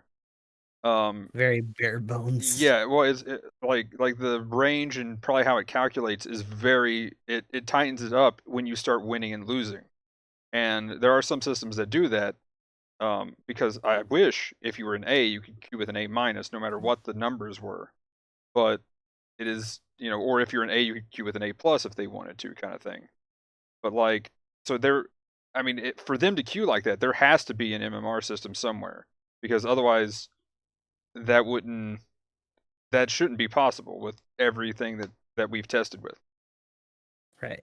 So I know there is an MMR system in the game because like I've heard about it just watching like some of the Asian streamers play, and I know Jonah has mentioned it in the past as well. okay, I wish I could find more particulars about it. Like I've tried to do a little bit of digging in the past. I was Haven't been able kind to of find a ton of information about it, but there's supposedly there is a second system outside of rating um, that determines your matching as well. yeah. So it was crazy seeing that, and Gustav, did we lose that because it didn't feel like that guy was B plus. All I'm saying. Yeah. So- I do have something for that. I want to say that they might average things out based on who does the invite, because we experiment with this.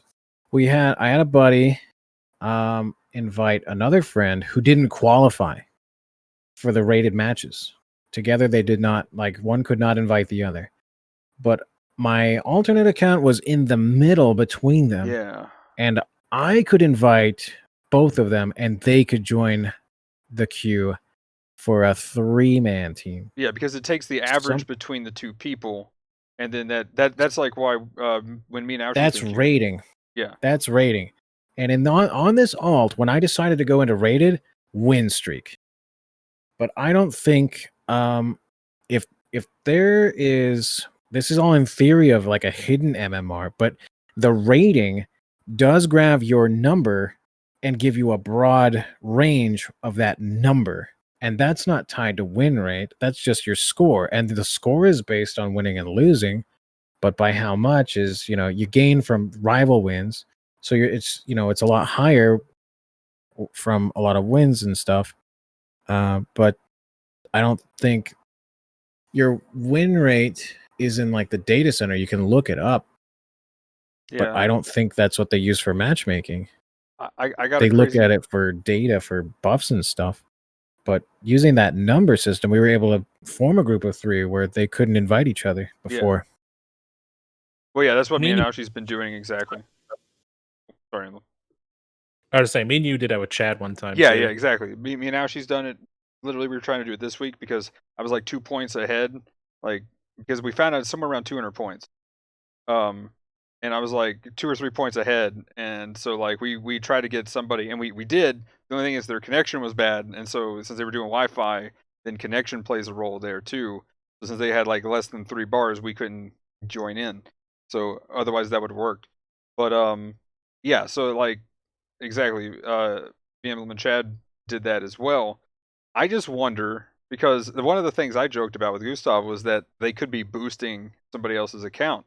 So I wonder if that's actually a tactic.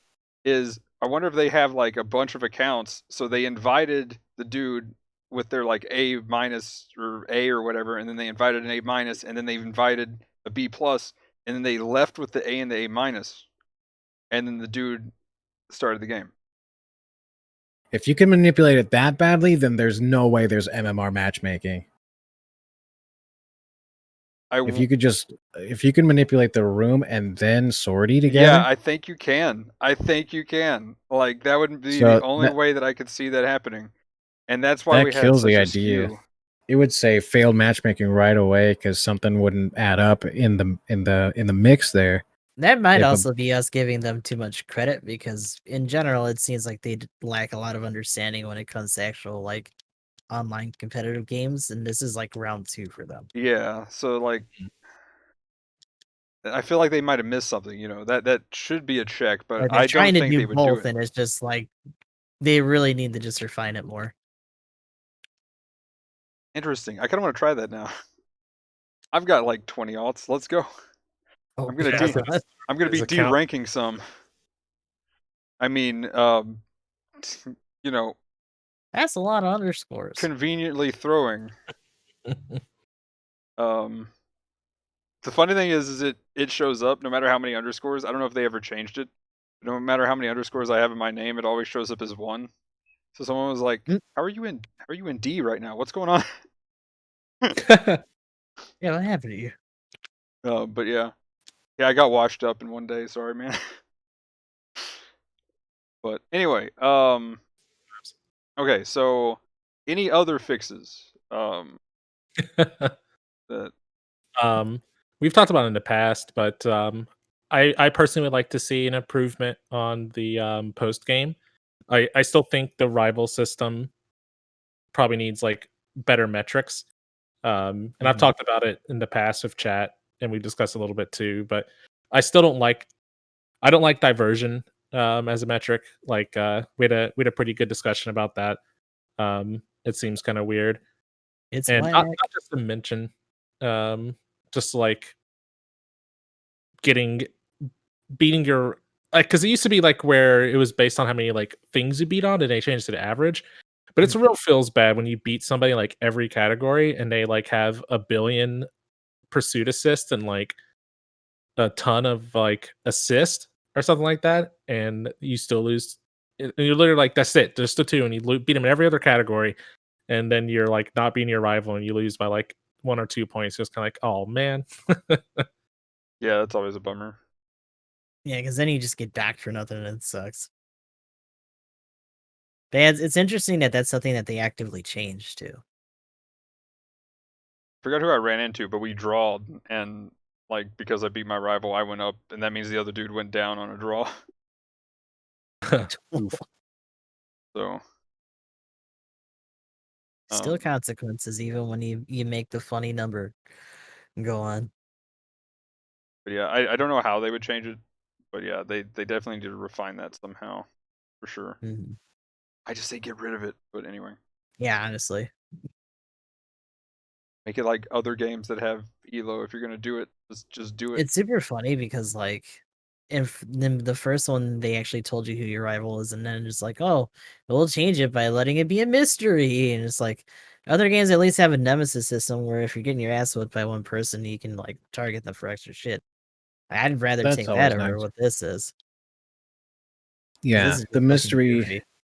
mystery rival based on your rating. Sometimes it's the same suit, but sometimes it's not. So you never know. Like And sometimes you can't really just get compare matched it, up with, general. like several people.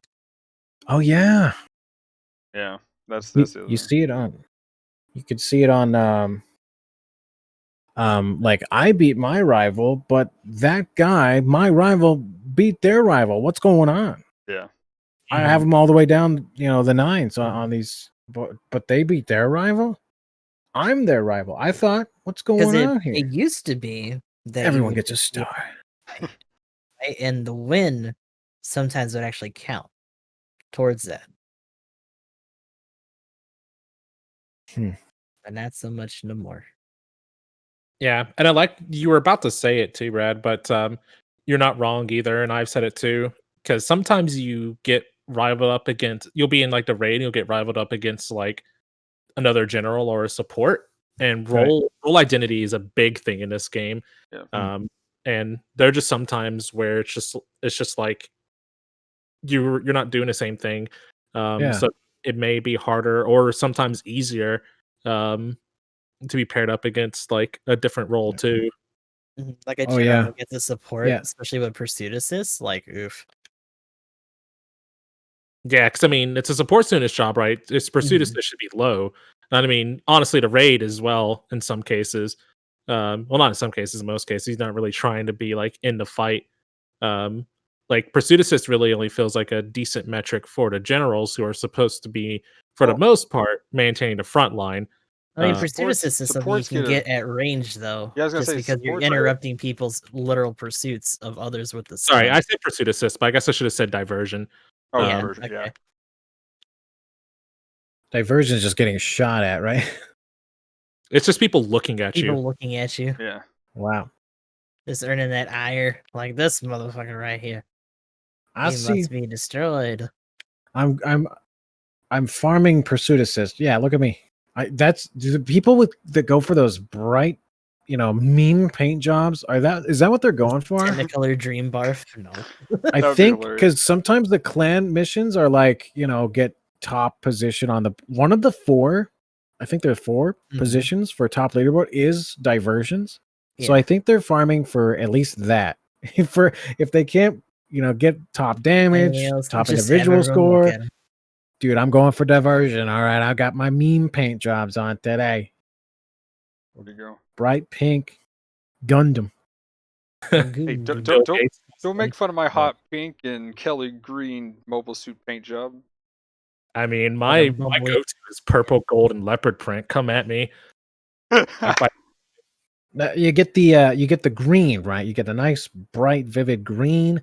You get the turtle shell print. You go for like a watermelon camo. Oh my god, the digital And you get camo that people have had and the scanline one they released recently is really fun. Yeah. oh Like a yeah, I've Game messed Boy with that. filter. I've got like you can use individual parts of it to kind of reduce the scan lines to small patches. I've got like a manga style paint job for on the Grandpa Gundam. It looks pretty good. One of the And like clan people that we have on GKN, Ninjet, she's been using it to do like a codec filter, kind of like Metal Gear a little bit. So that's been pretty neat to see. Kodak calls. Oh my gosh, this Gundam is in a Kodak call. Yeah, this is Gundam. Nice. So, Gustav, do you have any fixes right off the top of your head? I mean, all my fixes are just involve it being another game. So Okay, fair enough. Mine, a quick one that I would like to see changed that I think they could do. Change so the penalty system. I think they need to change it because people with bad connections Mhm. are getting screwed. There are a few people that hop in chat that I know are just getting screwed right now because they can't pretty much play Oh, the yeah. game.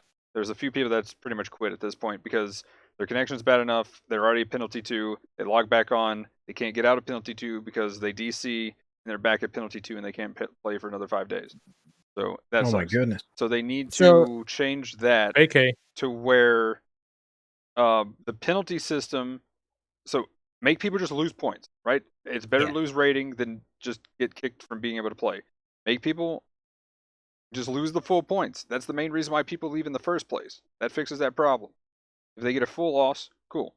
Then change the penalty system to people that are getting in trouble for reports and valid reports. And then at that point, that's when the penalty system kicks in, and then there's not people stuck in an infinite loop like they are now. And then Yeah. the other thing that I would say too is, well, yeah, I mean I think I just covered the entire thing. So yeah, that's one of the biggest changes that I would want to see that they could do currently. and Yeah. then just get rid of the way the penalty activates right now. Yeah. Right now, they already have, it's just been mentioned here, weaponized reporting measures. People are reporting because they're salty, Well, not like anything happened. They're also But they, getting the thing potentially is, punished for it. with the disconnects, they should be able to tell if it's network issue or if they, if they menued out or if they closed the application or something. Mm. They should be able to tell the difference. some If of it's a those they connection can. failure, they should know the difference. Some of those they can, and the ones currently, it'll just say, it'll act like the game died, and really the game's still going on. It'll just say the game died. The other thing too, you mentioned the people weaponizing the reporting. They've actually already said that there's been a ban wave on people that are trying to weaponize reporting. If That's they good to find hear. that if you are reporting enough and there's no reason for the reports and you're taking up their time, they're going to penalize you. You'll end up logging in with a penalty if you've been just report spamming and it hasn't been warranted. You're going to end up with a penalty, and Yep, they've and already that's said the it's already warning happened. message So for false reports. yeah, They do have that warning message, and I've made sure to use it very sparingly on folks that are doing the salty. You're the best every time somebody dies. Good work when a teammate dies. If they're hanging out in base, if they're flying around out of their suit, like that's how you know. yeah. The And you Pixies, wouldn't be the they only got one to reported. report that. So that's how that racks up real quick, I think, and they start to form a track record. Yeah. So false reports are pretty easy to see when it's only one every once in a while by that guy. He's reporting a lot. No one else is reporting these players. What's going on? That's some false reporting, I bet. Yeah. Then there was a director's letter around a time when they were talking about revamping the penalty system.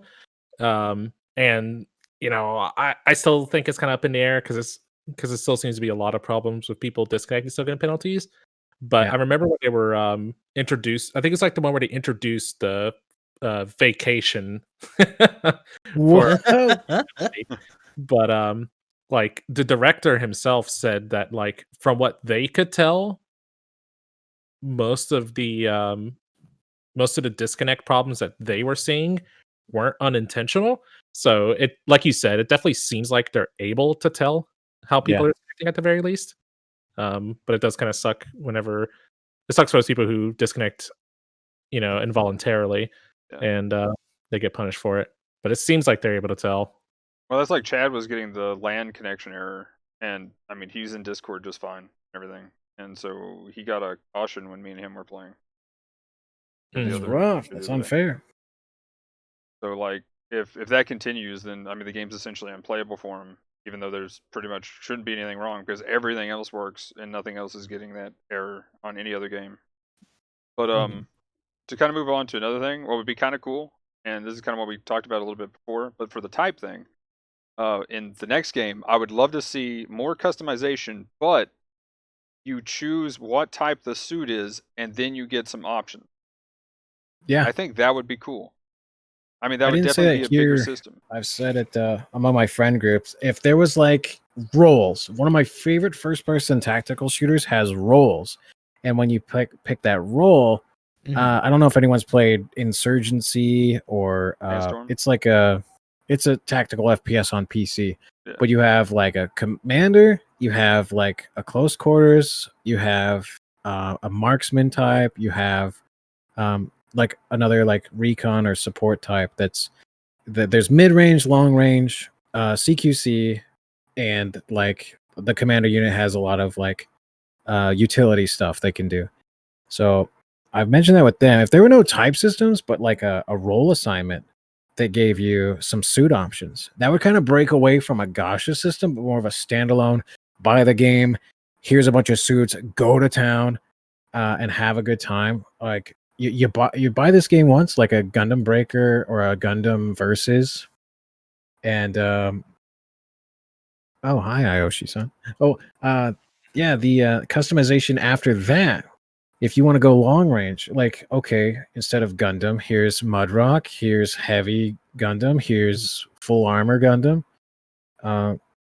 That's That's what I was thinking too. That would be really awesome. A little bit of customization on top of role choices, and then people pick their roles. It ends up being less. If people aren't able to drop out as easily when they don't get what they want, but they could still pick something that works for them with the other roles available. You could still get good team comp and get some games in that don't get canceled.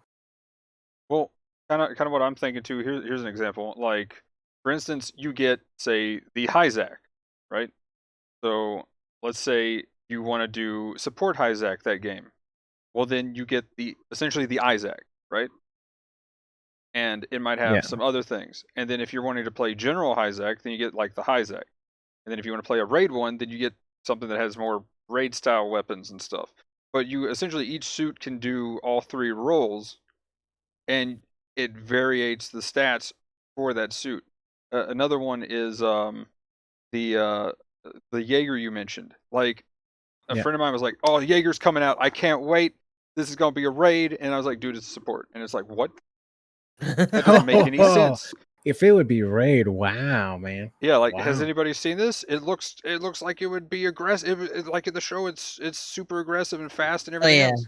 I think I know who that is, because they're like, it's supposed to be the top end Gelgoog from like the end of 1 Year War, and it should be able to do all this shit. And it's just like, no. I mean, but that's what it was though, and like it's one of those things that it's like, yeah, it's a big oof. So if they had like a raid version, a general version, and it was all in one, and then you could swap between, then you kind of picked how you were. Yeah, you had your loadouts for that same suit, but one was a support loadout, a general loadout, and a raid loadout.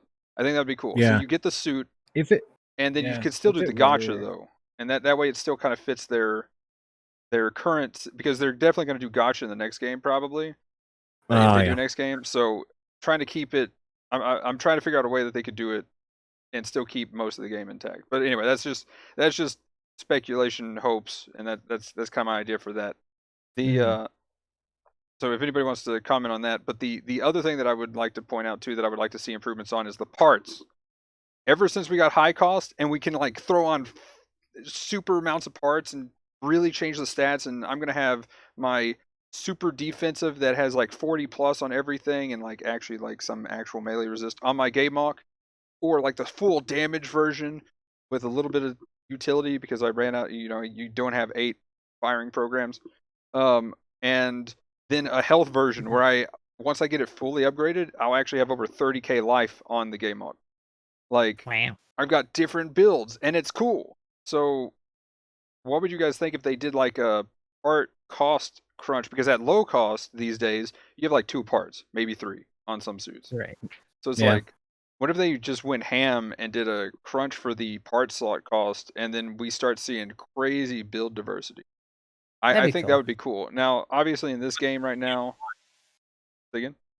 Sorry. Oh, I was saying on GBO1, the more mass production suits, kind of, to my understanding, kind of had that, where like especially as it got higher like costed, you had more part slots to play with, in order to make up for the fact that it was in mass production more style suit. So maybe like in that regard, they should maybe not so much of reduce the cost of the parts, but maybe in that regard make the parts slots in those suits better, might be kind of what you want. Well, I kind of want every suit to be able to have like 3 different builds. Actually use your square button to swap between build loadouts, kind of thing. Like, it just feels like a big missed opportunity, especially after getting to experience it essentially once 650 hit and we've gotten tons of part slots. Like, it just feels like a big missed opportunity. I feel you in that regard, and I wanted to touch on what you and Brad were saying too. In particular, like, so for the first thing, Brad, what you're saying, kind of like I was mentioning with my GM Commander and GM Kai example, like Battle Operation already kind of has roles. They just aren't I guess they just aren't defined like you're talking about. But I mean, we've talked about it on the podcast. Each different kind of like support, for instance, you have sniper supports, cannon supports. You have like more like mid-range supports. Hildolfer might be a good example. You even have worthless support. Just Wow, can't joking resist. yeah, it's so I said shitty. no It's support so names. still So if works. you guys are implying anything in your Don't forget heads, like tanks. Don't forget tanks. their support was worthless, not okay. Anyway, Don't forget You planted tanks. the seed, man. but they have the generals that kind of do the same thing too. Like generals a little bit tighter, just because for the most part it's kind of just between frontline like maintaining generals and the suits that kind of fill in like a almost pseudo or mid to backline role. Like Methis is more of like a follow up or just kind of like get your charge ready to put damage out, almost like a pseudo support type of deal. And I mean, even raids have different classifications where you just have like kind of the more front facing brute forcey style raids. That kind of can get in there and be aggressive, like maybe like the Georgia, and then you have others that do more of a sneaky thing, like the Pixie or the Noct or stuff like that. Like I feel like that system kind of already exists within the confines of the system of the game, and like kind of one of the things that I feel like we run into with like broadening it in and out, and maybe that's fine if it's like a pay once type of game. Although I don't know, and Magnum, it kind of comes into what you're saying about your idea, and which I think that's a good idea for getting players who are new at the game. Because like remember when we were talking about that, we were saying like they should have a variable suit at each cost that newer players can use. Yeah. Like I think kind of like the concern I have there, and maybe if it's more variable, it's fine. But you kind of run into the issue where things start to feel more vanilla because you're kind of making the suits themselves a little bit too samey, or like even more so like you run into the issue where like the meta kicks in and you might still have those like, oh well, you have all these weapons in the game, but everybody should only use like this one. I don't know, like let's the say raid like version. you have a choice between 3 bazookas on your suits, just as an example. And one of them's the Alex bazooka, and the other one's like the giant bazooka or whatever. Yeah. Like maybe something like that happens. Or even like just use the raid version of the suit rather than even trying the other two, because support version or whatever. yeah. Yeah, because like the stat, I mean, and again, we don't know, like this is all speculation, so we know the Yeah. stat breakouts. Mhm. But at the very least, with them having it like set to certain stuff, I don't know, there's no weird variation or something like that. I don't know. There's some suits that play like support roles that are general. Look at full armor Right. Gundam ground Oh, yeah. type. There's some raids that play support style with like the Saikamu Zaku. There's I want to say supports, yeah, so supports that play more like general, or you could even pseudo raid like G line full custom with the shotgun 2 melee hits. Like it's really there's some suits that break the boundaries, even though they're Right. three type triangle, to where it starts to mean less and less as you get away from 450 and up, or beyond 0083 suits with mobility. Full armor 7th Gundam is a very like it's a yellow general with that double downswing. I've mentioned that before. So you can have your team comp colors, the way you want them in the meta, whether it's 1, 1, and 3, whatever it is that a lot of people are comfortable with, but then the play style can still be different. I mean, isn't that what I'm saying? Instead of like things being set with a meta of one weapon that's accepted only, one Right. suit that's We had that a lot too. We were talking about the Well, Alex. yeah, but, like, I think we're talking that that's the problem, and that I mean we've kind of already got. Yeah, I think you guys are saying yeah. the same thing, only slightly different kind of You guys are There's going for the same yeah. point, I think. Right. I mean, You're it talking sounds about like you weapon said what I, preference, or you're or- trying to say what I was saying. I Oh. think. We're saying like raid suits that are specialized in close quarters or stealth, but then there's support types that are still raid. Yeah, we're saying the same thing. I think what we want is we want our that same freedom, but we want it to still work. Think like some people say that raid, no, because it plays like a support. They want the Georgia instead. Like forget cost limits, or if there was something that someone wanted on the team instead because of what's accepted as the meta. Keeps, even though there's suits that allow flexibility that play certain roles, even though they're raid, it could be support. People don't want to see that. I don't want a support raid on my team. That's what some people might be thinking. And player I would base like kind to of add counters this, that freedom idea.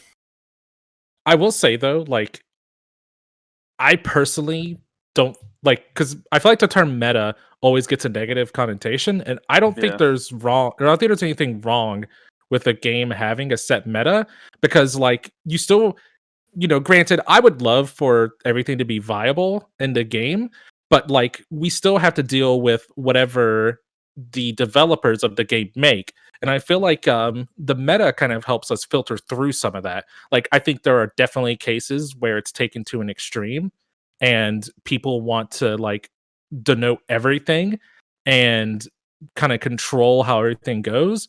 The people who leave and stuff like that are a good example. But like, Yeah.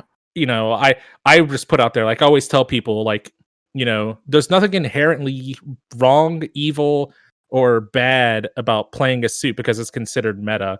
A lot of the times too, like they're meta because they're really good at what they do. Yeah.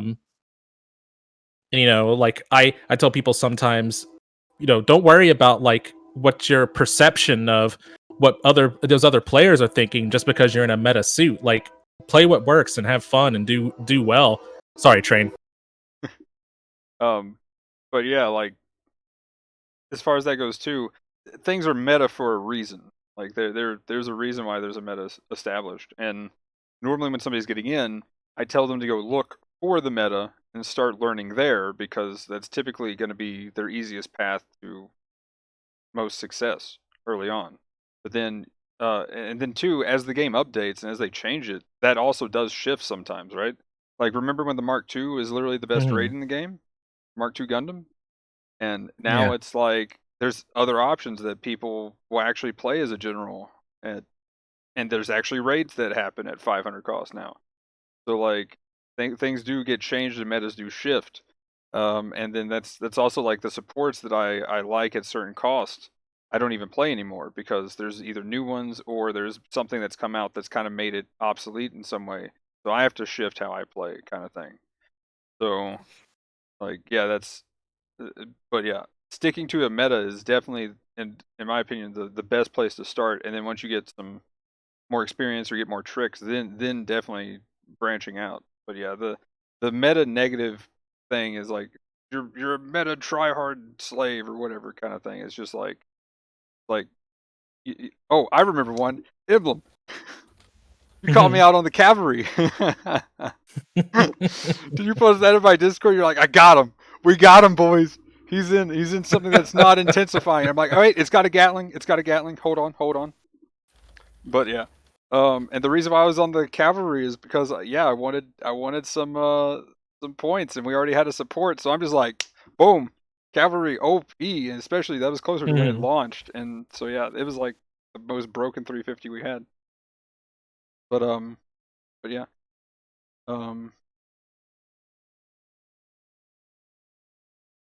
Most of the time, I don't play meta style, bazooka melee strats. But I'm pretty flexible. I don't leave matches. That's not me. Like, my only complaint is for the extreme of like those folks that are like, this team comp doesn't work for me. I'm leaving. Right. Or even But the bigger that's extreme of really the it. pixies that I had. So they might not like the hybrid type suits that we discussed as being like part of that freedom of those, different customized builds that are probably more fun than what might that the meta might be, and still viable, but they're not widely accepted. Well, too, when I got in the game, I knew there was the Blue Zuka thing, and I tried it, and it just didn't click with me. I still barely can Blue Zuka normal strat thing. Like, it just doesn't. I don't know. Something about that playstyle just doesn't compute. And I'm like, nope. Okay, moving on. Next, what can I find? Ah, machine guns. Oh, this feels right. This just feels good. And that's just where I stuck. And, so Right. that's, yeah. But there are things. I normally end up doing some kind of one trick, and that's just how I've always played just about every other game. I find something that fits for me, and I just go to that. And the thing is, if you are going to go off meta, you have to make it work. And if you can't, then you got to rethink your strategy and try something else. Oh yeah. Yeah, it's something that I've struggled with because we're actually like doing clan matches more, so I actually have to maintain and try to boost my rating in both space and ground. And a lot of the stuff that I like tends to be off meta, or it's just really hard to make work consistently, especially in pubs. So there have been some times where I've had to just fold and just do things that I normally wouldn't in order to try to keep that up. But even then, I find myself being tempted by like my usual suits. So yeah, it's definitely a balance that you got to strike. You know, if you're not trying to sweat like that, especially for clan matches, then like I wouldn't even really think about it. The only real thing that you're gonna be like maybe sweating is if it's definitely a match that you lost because of your choices, and then it's just gonna be you, being a little self conscious about bringing down random pub teams. Yeah, I will say though, sometimes playing a meta suit's pretty fun. Nothing wrong with I like when you got some And this clean is- Alex gameplay going on. Like every now and then I play blue, just like when you get that Zook downswing and you just like knock him down, move on to the next target, and you're just like getting around and fighting stuff. Like it could be pretty nice. Alex is a smooth ride with that bazooka. Yeah, I mean, this is something that we talked about too, though, in terms of like people saying like meta is kind of brainless, blah blah, and it's like, well, the setup is kind of brainless, but it's also leaving you more room to just think about the actual match itself in the process. yeah. I mean, that's why the Mark II was so That's good. just what bad players say to make themselves feel better about getting owned by good suits. Sorry, I don't actually think that. That He that actually just does. sounds like sounds like the totally does. response that you hear on Reddit. Ugh. Just to get good response, I feel. No. I don't know. Just That one seems on dog. brand for you Just though, because we roll. talked about other things, and that's pretty much I what mean- it boils down to. I mean, I will say, get good is a legitimate strategy and response. I don't just know. don't be bad. I mean, that's the get good response, though, right? I mean, that's what I tell myself. So I mean, I don't know. I'm pretty sure. I'm pretty I mean, sure. it's also because you're a little masochistic, though, especially with some of the stuff that you like to run. Just got to get good with it, and then you win, right? Yep. But 10 lose streak later, like it's doable. Damn hey, it! hey, then it Let's finally go. clicks, and 30 win streak. That's all it takes. I will say though, That's like the art of the one one war last too, little for sure. one last little point that I would definitely point out to anybody playing the game that has nothing to do with like suit pick or meta or anything like that. Always be ready to kind of look at your own gameplay. And I hear it a lot as a streamer playing this game, but like everybody's real quick to come in and be like, "Oh, I lost because my team sucked," or whatever else. But like if you don't have any, if you don't like look back at what you're doing, look at your actions in retrospect. Like you've got to be able to improve upon what you're doing. Like you can't play perfect every game, and it's not. And sometimes it's honestly not your team's fault. And I've had to tell people that, and most of the time they get pissed because people don't want to get that kind of feedback, and I can understand that. But I'll just say that to everybody. Always look at your own play, see what you can do better. You can't complaining about your teammates won't help you in your next game. But looking at what you did in that match and seeing what you can improve on, that's something that you can improve upon and make better for the next game. So that's definitely the best tip and trick I think I could I could give to anybody. Just touching back on that topic. Well, and two, you're the only one you can control. So Sure. Yep. yeah, that's what I say. I mean, like, same thing. Exactly what you said. Yeah. Like, speaking of which, I think I heard that 2 or 3 times today too. So yeah, it's one of those things like, and also it does help having recordings that you can look back on and be like, oh, okay, I could do this or remove that. So if you can record somehow, not the worst idea. And the other thing too, you know, like, sometimes, here's a good example. Well, actually, here we go. I just talked about this earlier, so not to repeat it. But when Brad, when you were in that game and we had that tank, right? Sometimes changing the way like, one thing I always say is I don't have any. I expect nothing from everybody I play with, right? So if I don't have an expectation, then I won't be mad after the game, right? Because then there's no, like, then I don't care if the team was bad or whatever, right? Because there's no expectation for them to be good or bad. And so the thing is, there was that tank guy. Okay, well, Yeah. I didn't have any pre-planned plan. Well, kinda, a little bit, of course. You want to have some kind of strategy, but then we pulled back, gave him line of sight. He got to do his damage, and we won the game. Lure them into the line of fire. Yeah, absolutely. And the thing is, we corral the enemy. Yeah, and he was wanting to do some snipe thing and do that, and I've got dog aggro. But like, excuse me. If you need to get your dog Magnum, I can give an example too. Nah, he's wanting attention at this point. He's like, pet, proper cam.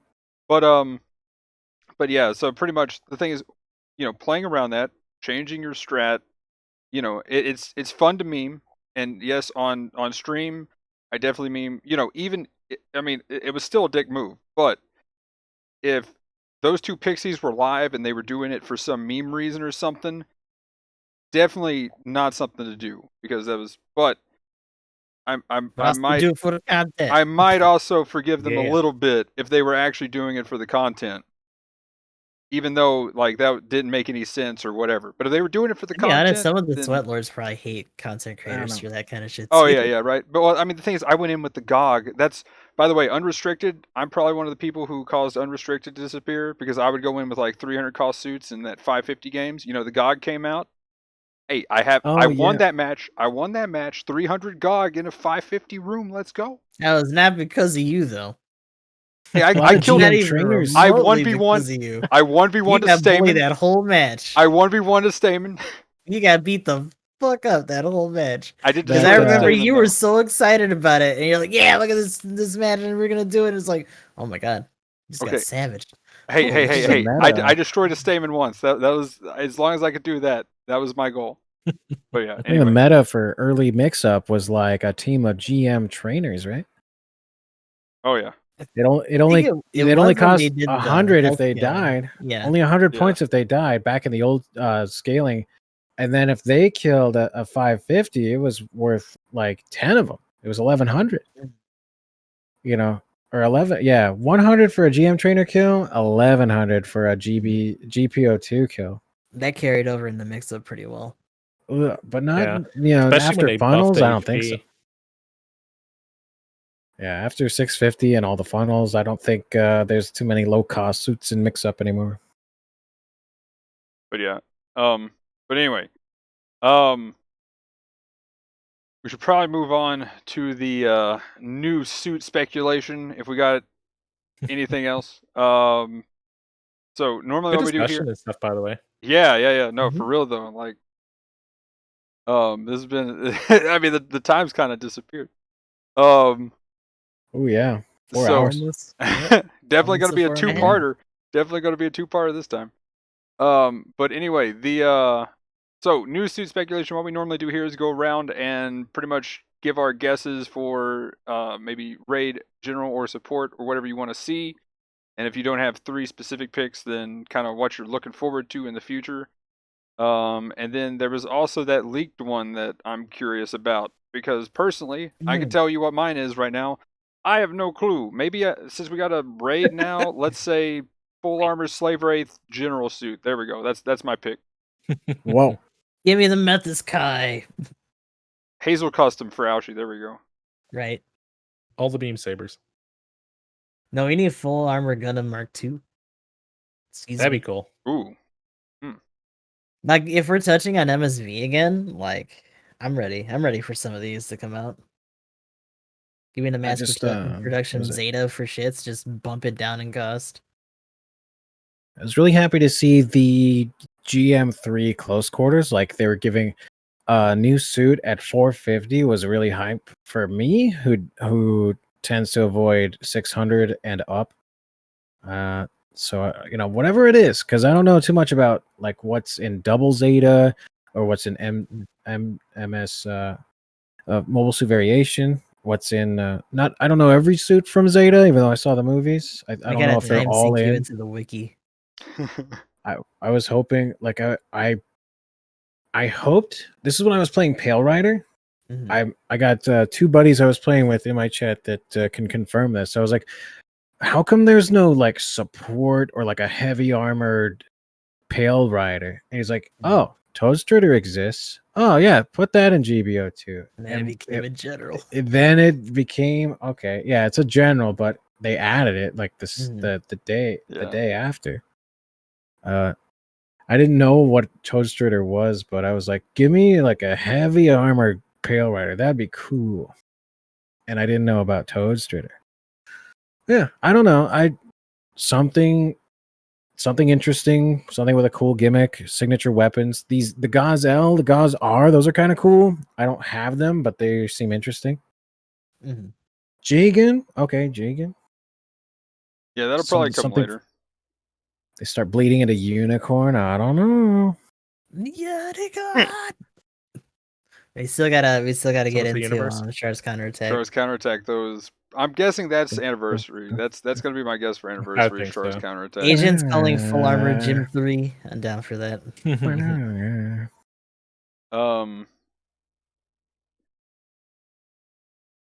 But yeah, Goose. But it's kind of interesting. Strike Frida, shut up, Foxside. There's my Barbados. Wingard's on this game. Oh my gosh! Alternate universe Gundam. No. I do like the 1 Year War stuff. So I don't know if they got everything in 1 Year War, but I do like the variations. Give me something custom. Give me something unique. Either with I love the Pale Rider heavy arms, something like that with some utility. Utility is always a pretty big deal. That's for sure. I still want them to cap off some of the other Zeta shit like Masala, yada yada. There's still a couple more, even in just regular Zeta, that we can get in there. Well, the possibility's there, right? Because I mean, unless there's been updates to the suit spoilers, I haven't seen the Rick DS2 on any of the that was a good visual or text. Yeah, so the possibility is there, unless there's been updates and I just haven't been made aware of. So that's pretty neat. It kind of opens it back up to the possibility that we could see anything. My guess next week could probably be a general. I don't know. It's kind of hard. It's kind of hard because you don't really know. You don't really know what cost range you're going to do, even using clan match as kind of a go off of. Because if that example, we should have had a lower cost suit this week, right? But if it's gonna be like at that cost range still, I think when it's higher cost, it's a bit of a better bet. It feels better, yeah. It feels like they're just like, nah, it's anybody's game, right? Because sometimes they're just not gonna go that low. Oh, I think I saw this in. I think it was a Robot Wars game. I'm not sure, but there was either a GM or a Gundam that had shoulder-mounted ball incomes. Oh, You know yeah. what I'm talking Juggler. about? Juggler. Good. Where? Let's get that in Yeah, here. it's probably you know? G-Generations. Amazing. People have been calling for the juggler for a minute. Yeah. Oh yeah. There's. Juggler. Okay, that's the one. Nice. I'm waiting. If depending on who's up right now, I'm waiting to see that in chat. Or as in all caps, juggler. There you go. Hmm. Yes, give it to me. The ball incomes. Hmm. The souped up ball custom. It gives you 3 pilot kills if you kill it. Oh, Oh yeah, there's people in there. Oh geez. so what was the new Mhm. leak? It was the Haimo Gabaldi Alpha. Ooh. And there's a screenshot that was on the wiki, Mm. the GBO2 wiki. Someone found it. It was on the site list, and then like maybe an hour after the banner drop, they pulled that page. Oh, really? Ooh. So it was Mhm, actually so- on their site. Fucked up. Yeah, they had the full description and everything. Okay, that's what it is next week then. That's what we got next week. That They Well, goofed and I heard a uploaded. pretty good take on the So, here's the thing leaking is of that suit. Maniac got hype, and like because of the outfitting and some of the Gan-like stuff on it, he was calling it a raid. Ooh, it might be. Gonna do double raids back to back, but I do feel like eventually it will be out. We had a bunch of supports back to back. I know we finally got the the beginning of the support. year, right? It's finally raid Christmas.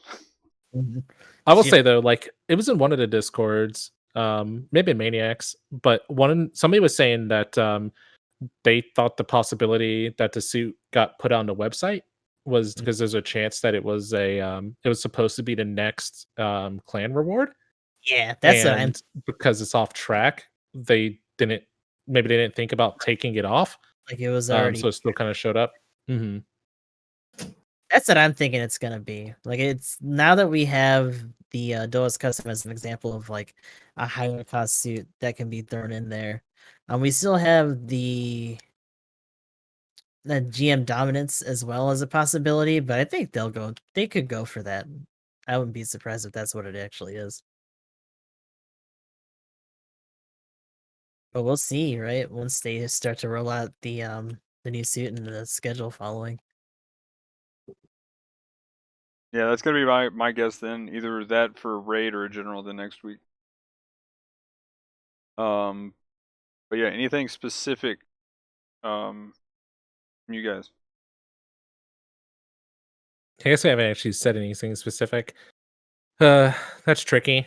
Because I don't think suits like the Z2 would fall into the category of being a support or anything like that. Fun.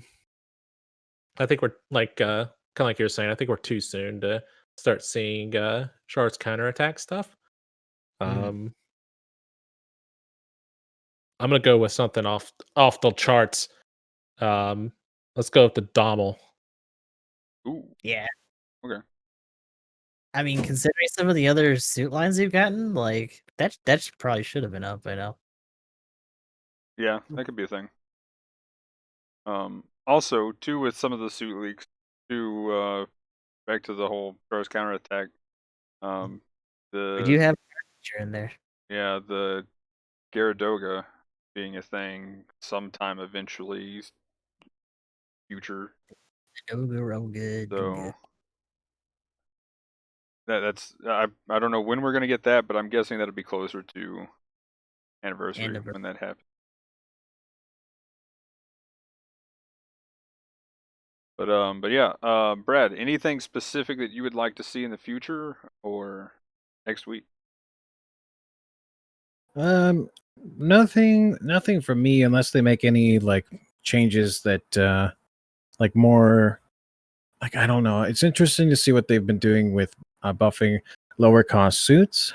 Some changes in damage. It was cool to see what they did with the goof, what they did with the Zaku 2 F2, what they did with Zaku Cannon Rabbit type. So stuff that makes low cost, a little more interesting. Kind of change the playing field a little bit.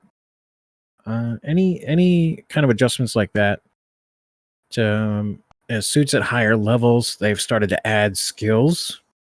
That was things that I kind of like dismissed and like, okay, this suit is level 5. It probably doesn't stand a chance at the cost it's at, against what's out there, what's viable.